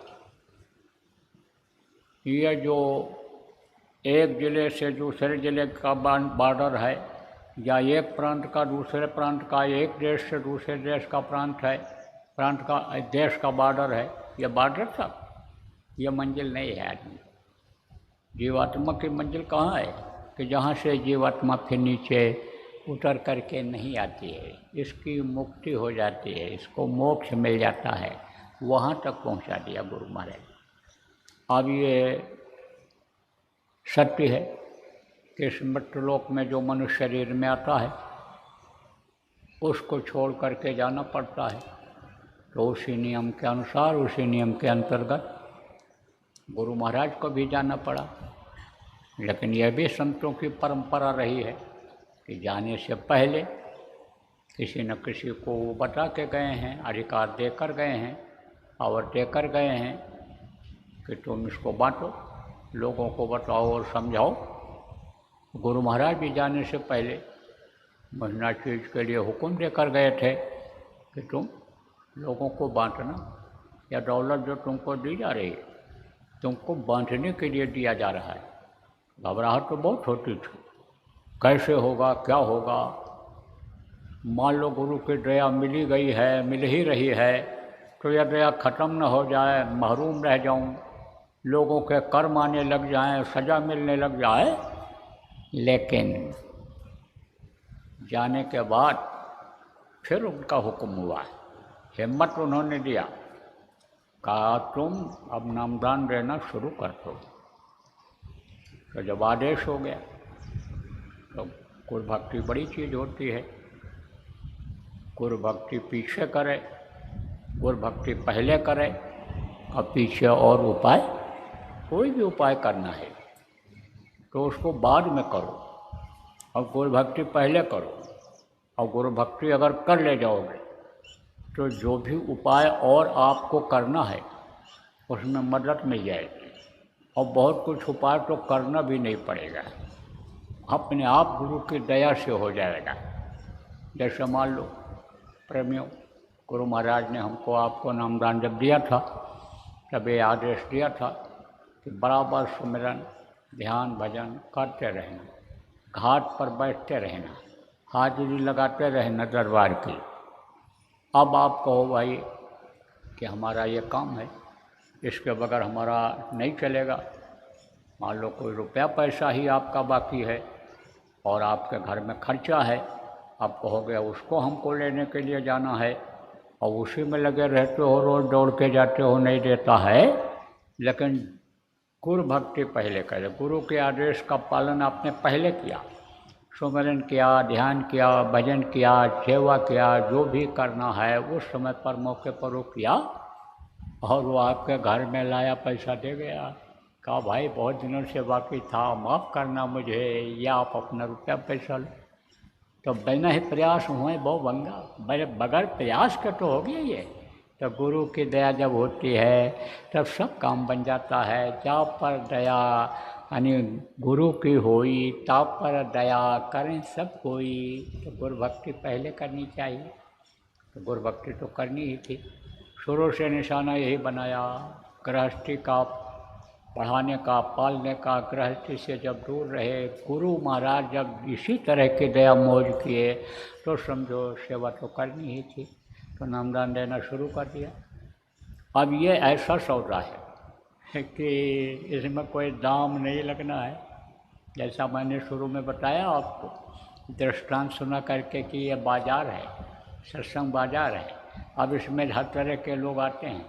इसमें सौदा यानी जो होता है वो समझो कि निःशुल्क होता है। ये रुपया पैसा धन दौलत का ये सौदा नहीं होता है। इसमें तो केवल प्रेम का सौदा होता है, प्रेम होता है। लेकिन सवाल ये है कि प्रेम तो आपने इधर अभी किया नहीं, जो पहली बार आए हो। प्रेम को तो आप अभी समझ नहीं पाए कि इसमें कैसा प्रेम करना है, क्या करना है। आपका प्रेम कहाँ से रहा है? अपने शरीर से रहा है, बच्चों से रहा है। आपका प्रेम बच्चियों आपके पति से रहा है, पति को प्रेम पत्नी से रहा है, धन दौलत से मान प्रतिष्ठा से प्रेम आपका रहा है। तो मन तो आपका उधर ही लगेगा, मन उधर लगेगा। तो मन की जब तक ठोकाई पिटाई नहीं होगी, जब तक मन को काटा छांटा नहीं जाएगा, तब तक अंदर में प्रेम पैदा नहीं होगा। तो कटाई छटाई तो हो रही है। अभी तो इतनी दया हो गई कि थोड़ा ये ठंडा हो गया, नहीं तो दोपहर में ऐसे ऐसे ऐसे ऐसे करते रहे, ऐसे ऐसे उठ उठ करके ऐसे कपड़ा उतार करके घूमते रहे, इतनी गर्मी थी। आप समझो धक्का खाते हुए आए, कर्म नहीं कटे। आप फिर समझो भूखे बैठे रहे, ट्रेन लेट हो गई, बस नहीं मिल रही है, एक ही बस आखिरी बस है, ठोसम ठोस आए, धक्का मुक्की एक दूसरे को खाते रहे, तो कर्म कटा नहीं कटा। अब वो जो है आराम में थे, जो बढ़िया एसी में सोते थे, जो बढ़िया मोटे गद्दे पर सोते थे, आप ये समझो जब यहाँ आए तो वो कर्म कटे नहीं कटे। वो समय जो कर्म बन जाते थे वो कर्म कटे कि नहीं कटे। तो कर्मों की कटाई होती है, और कर्मों की जब कटाई होती है तब मन उधर से हटता है। और नहीं तो मन ये क्या चाहता है? सुख चाहता है। किसका सुख चाहता है? खाने का सुख चाहता है, सोने के लिए शरीर को सुख का आदि बना देता है। आप ये समझो मन सम्मान ये मन चाहता है। मन तो अच्छी चीज़ों को देखने और अच्छी चीज़ें जिनको आप कहते हो इस दुनिया में हैं, दुनिया की अच्छी चीज़ अलग है और दुनिया का अच्छा गाना बजाना ये अलग है, और ऊपर का अलग है। तो ऊपर का तो मन को रस मिला नहीं, मन ऊपर का तो जानता नहीं है। तो यहाँ जो बढ़िया ताल है, बाजा बजता है, यहाँ जो बढ़िया सुरीला आवाज़ का गाना है, मन तो उसी को पा रहा है, उसी का स्वाद ले रहा है, तो मन तो इधर से हटेगा नहीं। लेकिन जब मन को मारा जाएगा, इधर से जब हटाया जाएगा, मन जब इधर से हटेगा, जब कमज़ोर पड़ेगा और मन जब उधर लगेगा, तो भजन में जब मन लगेगा, ध्यान में जो आज आपको बताया जाएगा लगेगा, तब ये समझो मन साथ देने लग जाएगा। जैसे किसी को रोज़ नमक रोटी खिलाओ, भूखा है बेचारा, नहीं सहारा है उसके, नहीं मिल रहा है उसको, और सूखी रोटी आप खिला दो, बासी रोटी खिला दो, चटनी के साथ खिला दो, भुट्टा के साथ, चोखा के साथ खिला दो, और जब पूरी पकौड़ी मिलने लग जाए उसको, आप फिर उसको कोई दूसरा देने लग जाए मन को, तब वो इधर खाने आएगा? इधर खाने नहीं आएगा। तब तो कहेगा अरे वो उसमें बासी रोटी थी, शाम की ठंडी रोटी थी, उसमें स्मेल आने लगी थी, पसीज गया था, वो ठीक नहीं है, अब ये देखो ताज़ा ताज़ा मिल रहा है। ऐसे ही मन उधर से जैसे हटता है खाने की तरफ से, जैसे कोई गुदड़ी पर सो रहा हो, छप्पर में सो रहा हो, बढ़िया कमरा उसको दे दिया जाए, पंखा कूलर लगा दिया जाए, तो मन उधर ही कहेगा सोने को रहने को। ऐसे ही मन इधर से हट करके उधर लग जाता है, तो मन को तो लगाना पड़ेगा।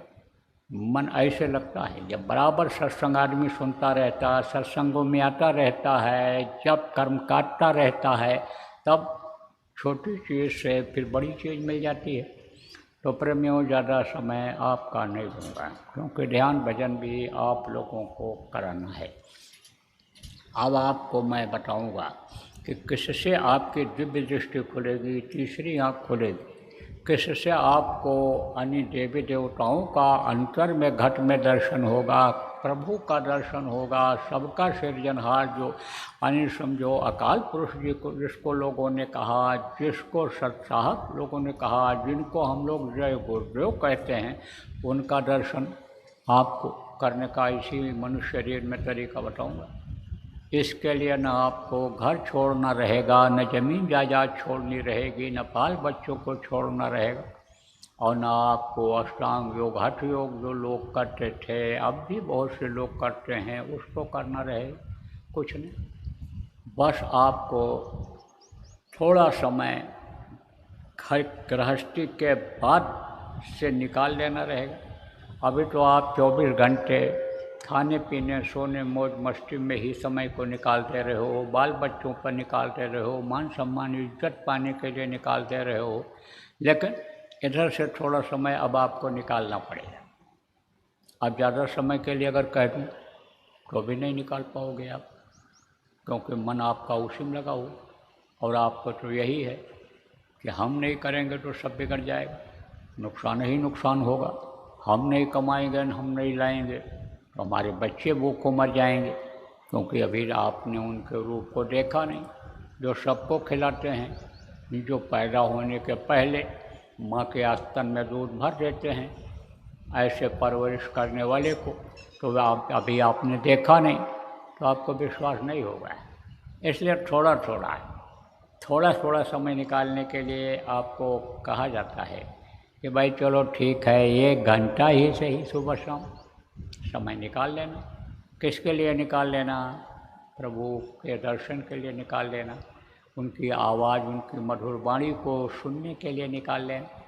तो वो तरीका मैं आपको बताऊंगा। घर में ही बैठ कर के कर सकते हो। जैसे कहा ना, घर में गंगा, घर में तीरथ, घर में सृजनहारा है, वो इसी में है, वो तो इसी में वो दिखाई पड़ेगा। लेकिन जब तरीके से करोगे, जैसा बताया जाएगा उपाय, वैसा उपाय से करोगे तो वो आपको दिखाई पड़ेगा, मिलेगा। तो अब आप ये समझो कि यह 5 नाम है और यह ध्वन्यात्मक नाम है। देखो, शब्द से ही सारा संसार बना है। अंडपिंड ब्रह्मांड देवी देवता सब शब्द पे ही टिके हुए हैं। आप जो पुराने लोग हो, जानते हो, जो सत्संग बराबर सुनते रहते हो, आपको सुनाया जाता रहा है, और अभी पीछे ये आगे जो सत्संग होने वाले हैं, प्रसंग आ जाएगा तो आपको सब बता दिया जाएगा, समझा दिया जाएगा कैसे कैसे सब से जुड़े हैं, क्या क्या बना, क्या ये बता देंगे।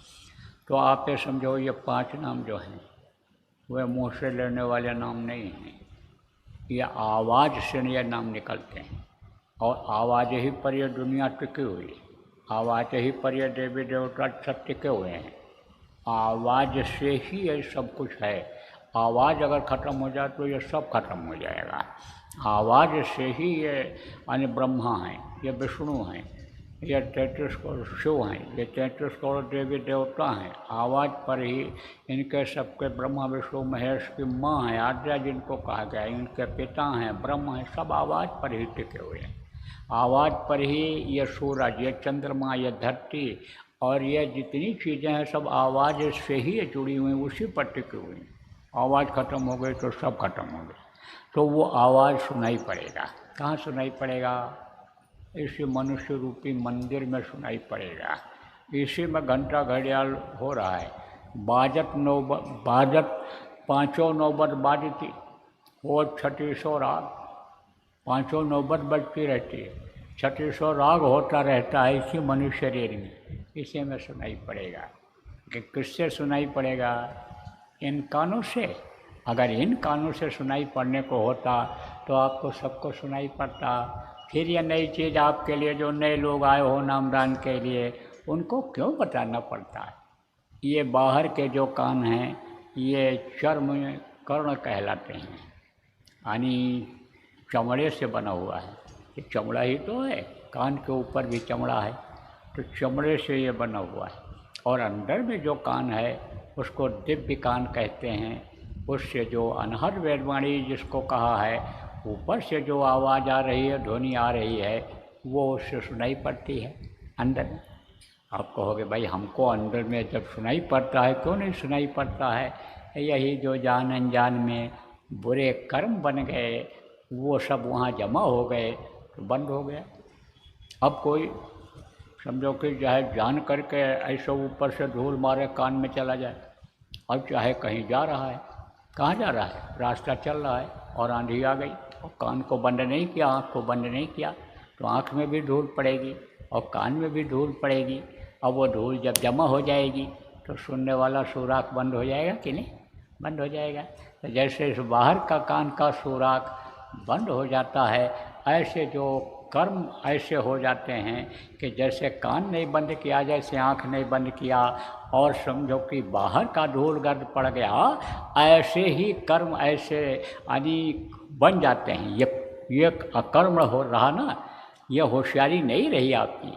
क्या कि कान बंद कर लो, आँख बंद कर लो, नहीं धूल चली जाएगी, दिखाई पड़ना बंद हो जाएगा, कान बंद हो जाएगा, सुनाई नहीं पड़ेगा। ऐसे ही जब शरीर से कर्म ऐसे बन जाते हैं, चाहे जान में बन जाएं चाहे अनजान में बन जाएं, तो उस कर्म उस अंदर वाले कान के सामने जमा हो जाते हैं, सुनाई नहीं पड़ता। तो ये कान अंदर है और जो कान ये बाहर के कान से बाहर की आवाज़ सुनाई पड़ती है और अंदर के कान से अंदर की आवाज़ सुनाई पड़ती है, ऊपरी लोगों की। तो वो शब्द किससे सुनाई पड़ता है? अंदर के कान से। और वो जो देवलोक हैं, दिव्य लोक हैं ऊपर के, वो किससे दिखाई पड़ता है? इन बाहरी आँखों से नहीं, इन चर्म चक्षुओं से नहीं। वो हृदय चक्षु जिसको कहा गया, तीसरी आँख जिसको कहा गया, उससे वो दिखाई पड़ता है। अब उस पर भी कर्म के पर्दे लग गए, तो वो जब साफ होंगे तब समझो, मैलाई जब कटेगी तब समझो दिखाई पड़ेगा। और सत्संग जब बराबर सुनते रहोगे, सत्संग वचनों को याद रखोगे, सत्संग में जो बात बताई जाती है वैसा जब करोगे, सत्संग जल जब कोई पावे मैलाई सब कट कर जावे, वो मैल अपने आप कटेगी।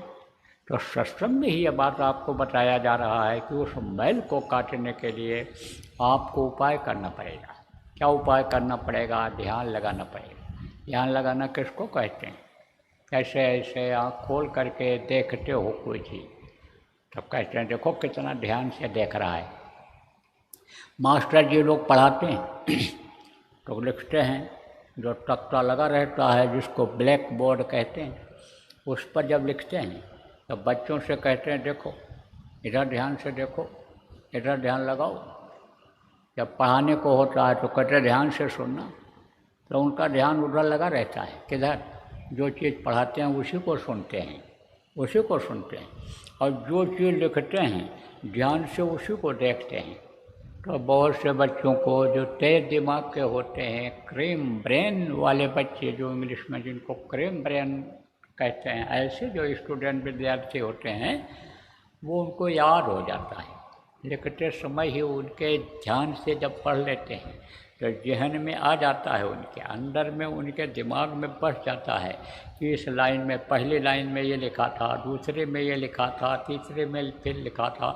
और फिर जब उसी को ध्यान दे देते हैं कि देखो आज की तारीख में इस ब्लैक बोर्ड पर मास्टर जी ने ये लिखा था, जब उसको फिर से ध्यान देते हैं, उस पर ध्यान से उसको अंदर में पढ़ने लगते हैं, तब वो चीज़ याद हो जाती है, रट जाती है।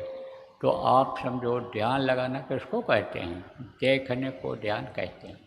अब ये जो बाहर की चीज़ें हैं, इन बाहर आँखों से देखा जाता है, अंदर में ध्यान लगाया जाता है, जो तो अंदर में एक जगह पर ध्यान लगाया जाता है, तो उसके लिए अब आपको बताऊंगा कैसे ध्यान लगाना है।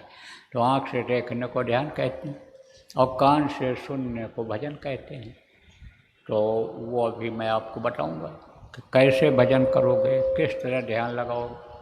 और ये जो नाम है, 5 नाम जो है, ये ध्वन्यात्मक नाम है। मुँह से लेने वाला नाम तो ये बदलता रहता है, ये बदलता रहता है। ये नाम किसके अधीन होता है? नाम रहा संतन आधीन, और संत बिना कोई नाम न चीना। संतों के अधीन हुआ करता है ये नाम।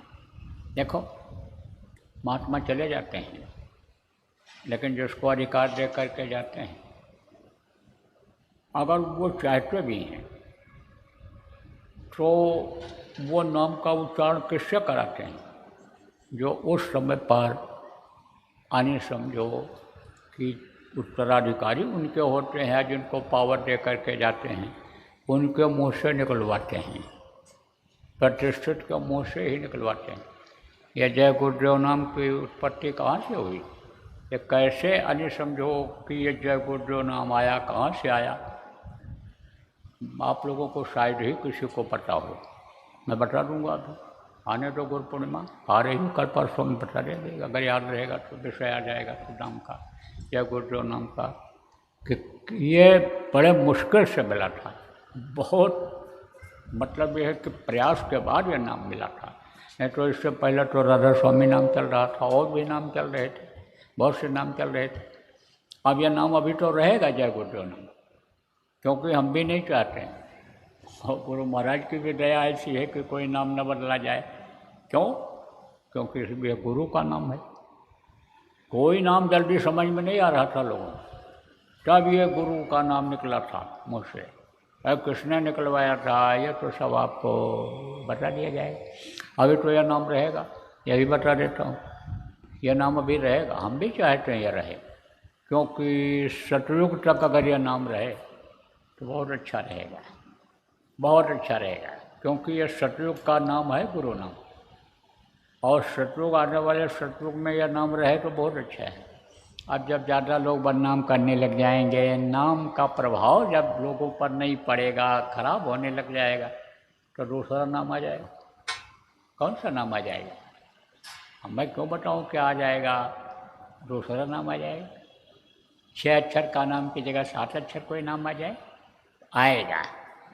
तो देखो महापुरुष जो आते हैं, उनको जब काम करना होता है, अपना काम बढ़ाने के लिए, अपना उद्देश्य पूरा करने के लिए, इसको मिशन कहते हो, तब वो उस नाम को बताते हैं लोगों। ये भगवान का, प्रभु का नाम है, और उसी नाम को प्रभु से जोड़ देते हैं। प्रभु से ही बल्कि समझ लो कि उतर करके आ जाता है, उसी में पावर हो जाता है। आप पे समझो कभी जगाया जाता है। जैसे पहले ये नाम जो बहुत से नाम रहे हैं, इसको लोग जगाते थे, जोड़ते थे, लेकिन कुछ ऐसे नाम भी रहे हैं कि जो एकदम से जुड़ गए। मुँह से निकला, किसके मुँह से? नानक साहब, ओ वह गुरु, वह गुरु, वह गुरु, वारे मेरे गुरु, गुरु का जलवा अंदर में देखा तो उसी में ताकत आ गई।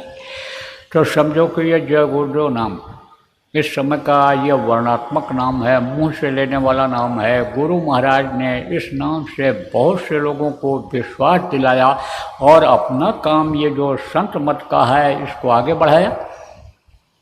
आज अगर किसी को तकलीफ रहती हो, मुसीबत में पड़ जाए, कोई सहारा ना हो जान माल की रक्षा का, तो जय गुरुदेव नाम बोले, देखो फायदा होता कि नहीं होता। अरे क्या बोलोगे, कौन नाम बोलोगे? जय गुरुदेव नाम बोलोगे, याद कर लो। कौन सा नाम बोलोगे? अरे कौन सा नाम बोलोगे? जय गुरुदेव। हाँ, तो मुँह से बोलो। जय गुरुदेव नाम की ध्वनि जब बोलोगे तभी याद रहेगा बच्चों को। बच्चों को कोई सिखाता है जय गुरुदेव नाम की ध्वनि? मिठाई तो दे देते हो, खीर पका के खिला देती हो बच्चियों, लेकिन ये कहती हो कि खीर तो तभी मिलेगा, मिठाई तो तभी मिलेगी जब जय गुरुदेव नाम की ध्वनि बोलोगे। अगर ऐसी बात कर दो कि उनके मन की चीज़ जो वो मांगते हैं उसको अगर पूरा करना है तो नाम ध्वनि अगर बोलवाना शुरू कर दो तो बच्चे उसी लालच में बोलेंगे।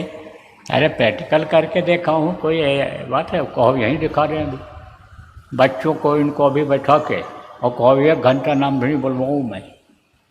किसके लिए बोलेंगे? मेरे कहने बोलेंगे। 2-4 डिब्बा मिठाई अभी रख दूँ और कह दूँ नाम ध्वनि बोलोगे तो मिठाई मिलेगी। ये तो सब बच्चे इकट्ठा हो जाएंगे, छोटे छोटे बच्चे बच्चों को ही इकट्ठा कर लेते, चलो चलो चलो चलो चलो मिठाई मिलेगी। तो ये सब है तरीका। याद करा दोगे बच्चों, इनको बच्चों को याद करा दोगे तो ये जान बचाने वाला नाम हो जाएगा, उनको बुद्धि देने वाला नाम हो जाएगा, ये उनके बुद्धि में विकास, समाज देश में विकास करने वाला ये नाम हो जाएगा। तो कौन सा नाम? ये जय गुरुदेव नाम, ये मुँह से लेने वाला नाम है। यह इसको कहते हैं वर्णात्मक नाम, ये बदलता रहता है। अब एक होता है ध्वन्यात्मक नाम जो 5 नाम है। अब वो भी मैं आपको बताऊंगा, गुरु के आदेश के अनुसार आपको बताऊंगा 5 नाम। अब आप समझो कि जिसका नाम होता है उसका रूप होता है, उसका स्थान होता है और उसकी होती है आवाज़। जैसे आपका नाम है और आपका रूप है और आपका स्थान है, रूप माने ये चेहरा, और आप कहीं रहते हो, आपका स्थान है। ऐसे ये 5 धनी हैं, इनका नाम है, इनका रूप है, इनका स्थान है, इनकी है आवाज़। तो वो मैं अभी आपको बताऊंगा, रटाऊंगा, याद कराऊंगा। जितना भी आप याद कर सकते हो याद कर लो, जो ना याद हो पावे उसका लिखा हुआ कागज़ यहीं मैदान में आपको मिल जाएगा, यहीं मिल जाएगा आपको। अभी सत्संग के बाद यही मिल जाएगा, लेकिन भीड़ बहुत ज़्यादा है। अब ना मिल पावे तो पुराने लोगों से पूछ लेना और पूछ करके लिख लेना और लिख करके कर लेना याद। और जब याद हो जाए तब कागज़ को फाड़ करके कहीं सुनसान जगह पर फेंक देना, बताना मत किसी को। आप अगर बता दोगे तो उसका कोई फ़ायदा नहीं होगा, और ये अगर बुरा मान गए, नाराज़ हो गए, कोई नुकसान हो आपका तो वो ठीक नहीं रहेगा। इसलिए आप किसी को भी मत बताना, रिकॉर्ड करके भी मत सुनाना, लिख कर भी मत देना। जिसको आदेश होता है उसके मुंह से सुनना जरूरी होता है, इसलिए आप किसी को भी मत बताना। फिर मैं समझ लो बच्चे और बच्चियों। दूसरी चीज़ आप ये समझो कि अभी आपको ध्यान लगाना बताऊंगा। आपकी आंख बंद करके इस तरह से देखना अंदर में रहेगा। अब आप अगर देखोगे उस तरह से, मन को रोक ले जाओगे तो आपको अंदर में दिखाई पड़ेगा। किसको क्या दिखाई पड़ जाए ये तो मैं कैसे बता दूँ, वो तो अपनी अपनी मेहनत के ऊपर रहेगा। जाकी जैसी कमाई होगी वैसे उसको मिलेगा। जैसे दुनिया में जैसी मेहनत करता है, कमाई करता है, तो दुनिया की चीज़ों को पाता है, रुपया पैसा को पर प्रतिष्ठा वाली जगह पर चला जाता है मेहनत के बदौलत। ऐसे अलग अलग मेहनत सबका होता है, जैसे इस दुनिया का होता है ऐसे उधर की मेहनत है। किसको क्या मिल जाएगा, लेकिन मिलेगा अगर लगे रहोगे और नियम के अनुसार, विधि विधान के अनुसार अगर करोगे तब तो समझो आपको ज़रूर मिलेगा। और अगर आप समझ नहीं पाए, जैसे बहुत से पुराने ही सत्संगी हैं, उनको मालूम ही नहीं है कि सुमिरन कैसे किया जाता है, ध्यान कैसे करते हैं, क्या करते हैं, कुछ नहीं। वो तो आए और चले गए, आए और गए। कोई कहता खुजली हो रही सिर में, कोई कहता पेट में दर्द हो रहा है, कोई कहता डॉक्टर ऑपरेशन के लिए कह रहा है, कोई कह रहा बच्चे को तकलीफ, कोई कहता लड़का नहीं कहना मान रहा, लड़की नहीं मान रही, कोई कहता अरे लड़के बच्चे सब अपने मन का कर रहे हैं। अरे क्यों कर रहे हैं? अरे आप अपने मन का किए तो वो कहाँ से नहीं करेंगे, आप ही के तो बच्चे हैं। आप अगर दूसरे के मन से करते, जो कहा गया बताया गया, गुरु महाराज बता के गए, उसके बाद बताया जा रहा, तो उसमें भी तो आपने अपने मन को लगाया। अरे भाई आप अगर बताए अनुसार अगर सुमिरन ध्यान भजन करते तो बच्चे भी करने लगते तो क्यों बिगड़ते, लेकिन वो आपने किया नहीं। तो जो सीख करके करता है उसको तो कामयाबी मिल जाती है, और जो ये समझता है कि इसको हमको करना है समझ करके करता है उसको मिल जाती है। और बाकी आए सुने चले गए। तो था ना डॉक्टर, तो डॉक्टर बढ़िया दवा देता था। तो आगरा से जब मथुरा वृंदावन की तरफ जाओ तो वहाँ एक बाढ़ गांव पड़ता है, गांव का नाम बाढ़ है। वहीं पर एक भैंसा गांव भी है। तो उसने कहा कि हमारा भैंसा 6 कुंटल दूध रिफाइनरी को देता है। किसी ने कहा भैंसा कहाँ दूध देगा भैया, भैंस दूध देती कि भैंसा देती? अरे बोले हमारा भैंसा गांव दूध निकाल करके 6 कुंटल पहुंचाता है हमारा गांव वहाँ रिफाइनरी में पीने के लिए। तो ऐसे ही वहाँ बाढ़ गांव है। तो डॉक्टर के पास मरीज को लेकर गया गांव का आदमी। तो कहा कि डॉक्टर साहब दवाई दे दो। बोले दे देंगे। 2 तरह की दवा रहेगी, एक तो ये गोली रहेगी, इसको खाना खाने के पहले खाना रहेगा, और ये पीने वाली दवा खाने के बाद में पिलाना है। यह दवा पिलानी है, भोजन जब कर ले तब बाद में पिलानी है दवा, समझ गए? तो कहा हाँ समझ गए। अब मरीज को गोली खिलाया, जब भोजन खा लिया तो वो 2 किलोमीटर दूर बैलगाड़ी पर लाद करके ले गया। बाढ़ गांव में बैलगाड़ी खड़ी करके वो दवा पिलाया। वहाँ वो दवा पीने वाला बाढ़ गांव में पिलाया। अब डॉक्टर ने कहा था 2 दिन दवा पिलाने खिलाने के बाद तीसरे दिन हाल बताना। तो जब गया तीसरे दिन तो डॉक्टर ने कहा कि भाई बताओ क्या हाल है? कहा साहब दवाई तो फ़ायदा किया है, लेकिन अगर दोनों दवाएं वो पीते खाते तो ज़्यादा फायदा हमको लगता था हो जाता, लेकिन वो बाद गए ही नहीं बाद में गांव में जो बाद में दवा पिलानी थी। डॉक्टर ने कहा क्या मतलब? कहा वो तो कहते बैलगाड़ी पर वैसे हमको बड़ी थकावट हो जाती है, बदन में टूटना दर्द शुरू हो जाता है, गए नहीं बाद में दवा पीने। कहा कौन से बार की बात कर रहे हो? बोले बार गाँव में ले गया था दवा पिलाने। अरे नाश कर दिया तुमने, नाश कर दिया तुमने, तुम समझ नहीं पाए। पहले खाने के पहले गोली खिलानी थी, और जब खा लेते तो ये पीने वाली दवाई खाने के बाद वहीं पिला दिया गया होता। तो अब आप ये समझो, समझने की ज़रूरत होती है। अब चलो भाई ठीक है, सुबह का भूला शाम को अगर घर वापस आ जाए तो भूला नहीं कहलाता है। तो यहाँ तो आए हो, यहाँ सीख लो सुमिरन कैसे करेंगे, ध्यान कैसे करेंगे, भजन कैसे करेंगे। और आप जो नए लोग आए हो आप पुरानों से पूछ लेना, ये आपको सब बता देंगे। आप इनसे पूछ लो, भाई आप पुराने हो, आप मेरे ऊपर दया करो, आपको भी किसी ने बताया होगा। अरे प्रेमियों आपको भी तो किसी ने बताया होगा, तो आप इनको बता दोगे तो परमार्थ ही काम हो जाएगा। तो प्रेमियों आपको बताऊंगा ये 5 नाम, इसको आप किसी को मत बताना। और अंदर में जो आपको दिखाई सुनाई पड़ेगा, जब सीख करके करोगे और दिखाई सुनाई पड़ेगा, उसको भी किसी को मत बताना। बता दोगे तो वो नाराज हो जाएगा। यह दौलत दरबार की बख्शीशी क्या माए, यह दरबार की दौलत है, ये यहाँ की आपकी कमाई हुई नहीं है कि आप इसको लुटा दो, इसको दे दो। ये वो कमाई नहीं है। पुण्य पुंज बिन मिले न संता, आपके पुण्य जब उदय हुए तब आपको ये नाम मिला है जो पहले से आप नामदानी बैठे हो। और आज जो नामदान लेने के लिए आए हो, आपके भाग्य हैं, आपके अन्य समझो संस्कार हैं जो आज आपको नामदान दिला रहे हैं। तो यह दरबार की दौलत है, यह वहाँ से आया है, नाम उतरा है, यह यहाँ का इस धरती का नाम नहीं है। तो इसको किसी को भी मत बताना।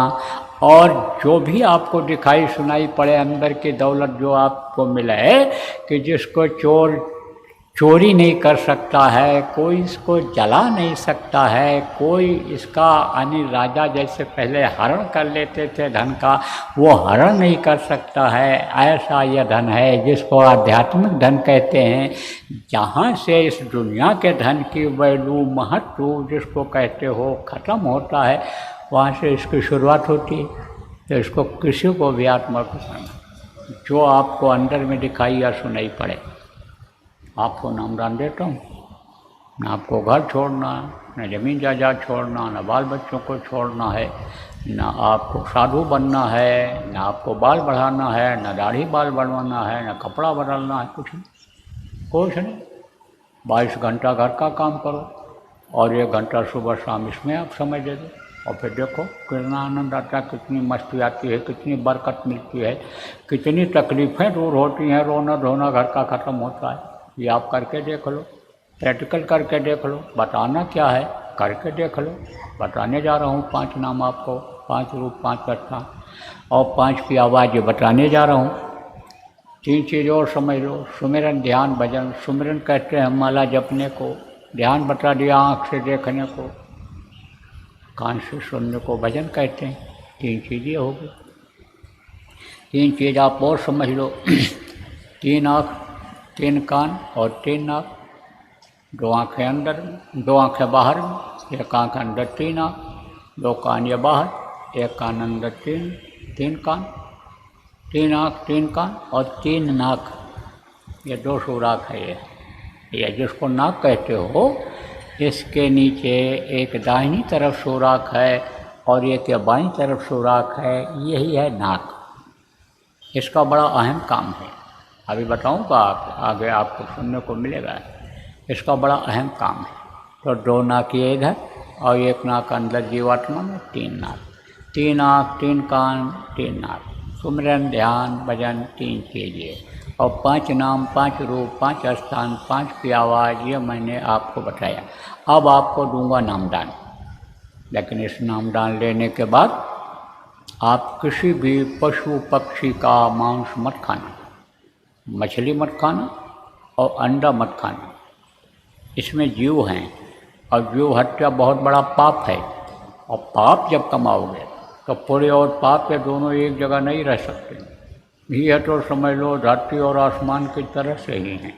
जैसे सूरज और चंद्रमा दोनों इकट्ठा नहीं हो सकते हैं, जैसे धरती और आसमान इकट्ठा दोनों नहीं हो सकते हैं। जैसे यह है कि पूरब की तरफ बहने बजाय पीछे नहीं बहती है, जो नदियाँ कुछ हैं जो पूरब की तरफ बहती हैं पीछे नहीं बह सकती। ऐसे आप ये समझ लो ये दोनों नहीं हो सकता है। इसलिए जीव हत्या हो ऐसा कोई काम आप मत करना। ऐसी गंदी चीज़ों को मत खाना कि जिससे आपका ये जो खून है बेमेल हो जाए और ये शरीर रोगी हो जाए, दवा से भी ना आपको आराम मिले। और आपने जो मांस खाया, मछली खाया, अंडा खाया, जो आपने गलत चीज़ों को खाया पिया, गलत काम किया, उसकी सज़ा आपको मिलने लग जाए, उसकी वजह से आपको कोई भी दवा ना फ़ायदा करे और तकलीफ़ बराबर बनी रहे, तो उसके लिए अब ये सब काम आप मत करना। और ऐसे नशे का सेवन बच्चे और बच्चियों मत करना कि जिससे होश में न रह जाओ, मदहोश हो जाओ। मदहोश किसको कहते हैं? जैसे कोई शराब पी करके गिर जाता है, गांजा अफीम खा पी करके गिर जाता है, तमाम नशे की गोलियां चल गईं, तमाम ये बिस्किट और टॉफ़ी और इस तरह की मिठाइयाँ चल गईं जिसमें लोग नशे की चीज़ों को डाल देते हैं। तो भूल करके भी ऐसे नशे का सेवन मत करना। इससे स्वास्थ्य तो खराब होगा ही होगा, दिल दिमाग बुद्धि भी इससे भ्रष्ट होगी। जो काम नहीं चाहते हो कि हमारे शरीर से हो, वो भी बुरा काम सभी शरीर से होने लग जाएगा। बाकी आप आज़ाद हो। अरे हजम कर सको तो 4 रोटी की जगह 40 रोटी खा लो, कोई मना कर रहा है। लेकिन जो बुढ़े हो, जरा सा हाथ और मुंह रोक करके खाना, नहीं तो बड़ा मुश्किल हो जाएगा, रात भर भगना पड़ेगा। इसलिए जो चीज़ सूट करे, जो आप हजम कर सको, वही चीज़ खाना पीना। कहा गया है कि भजनानंदी को, भजन करने वाले को हल्का पेट थोड़ा होना चाहिए। रात को 1 रोटी का भूख रख करके तब खाना चाहिए कि जिससे आराम से हजम हो जाए। रात को 2 बजे, 2:30 बजे, 3 बजे, 4 बजे उठ जाए और आराम से भजन करे, ऐसा होना चाहिए। तो इस चीज़ का ध्यान रखना। आपको नाम दान देता हूँ, जो जो नाम बोलूँगा आप बोलना, और जब मैं बोलना बंद कर दूँगा तो आप ये बोलना बंद कर देना, और फिर आपको समझाऊँगा।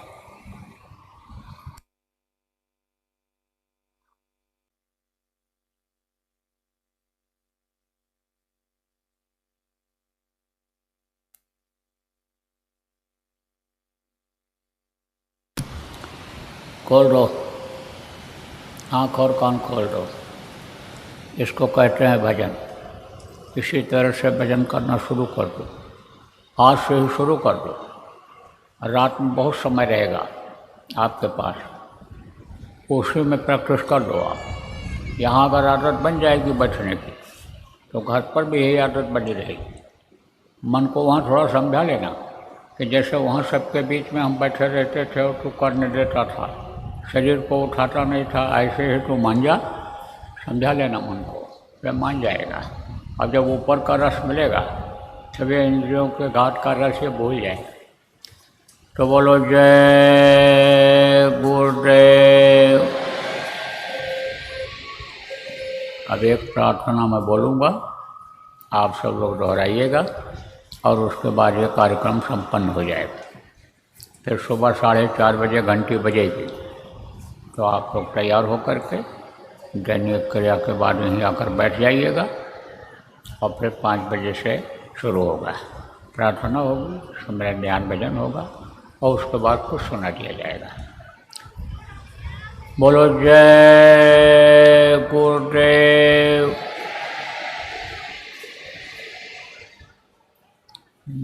मेहर के नजर करो मेरी ओर, मेहर के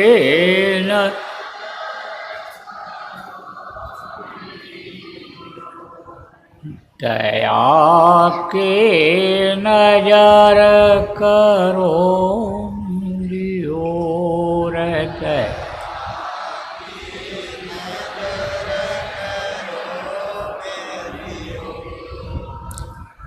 निश दिन तुम्हें निहारूं सतगुरु, निश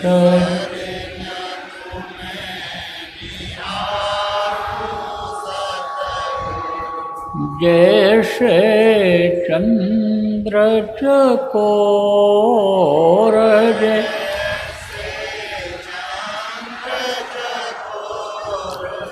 दया की नजर करो मेरी ओर,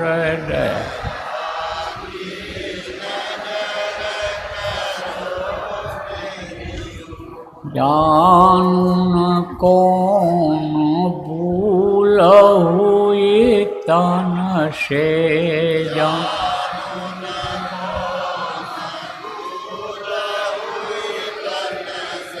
लियो हमसे मुख मोर,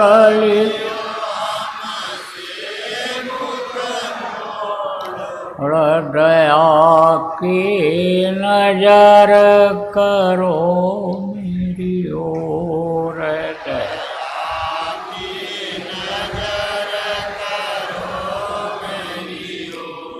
बालक जानी शूक बिसरावो,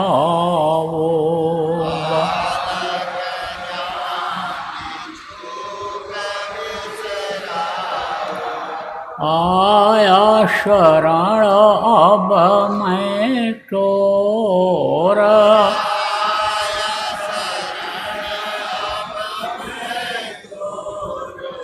दया की नजर करो मेरी ओर,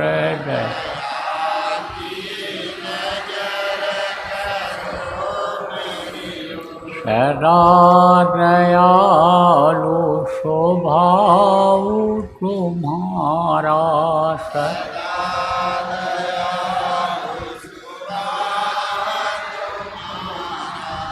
मेरी बेरिया कस भयउ कठोर में,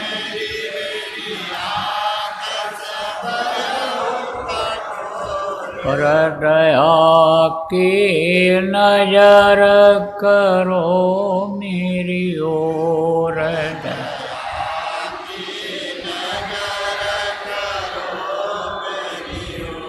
शरणागत की लाज न राखो,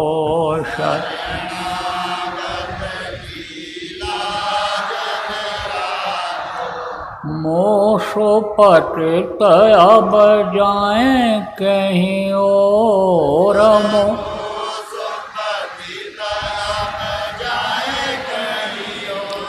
और दया की नजर करो मेरी ओर,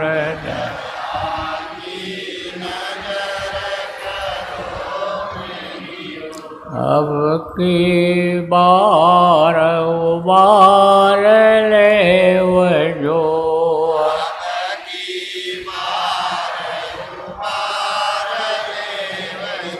फिर न डरब पग यही मगोर, फिर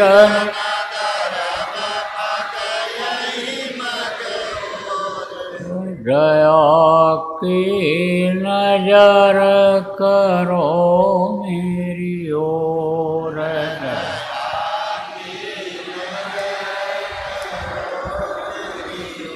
मेहर की नजर करो मेरी ओर,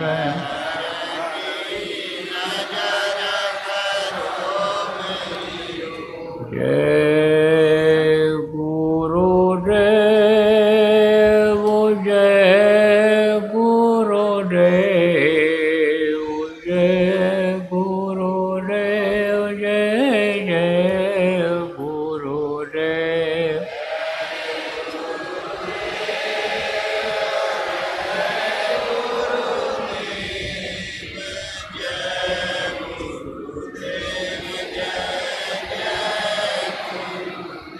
जय गुरुदेव, जय गुरुदेव, जय गुरुदेव, जय जय गुरुदेव।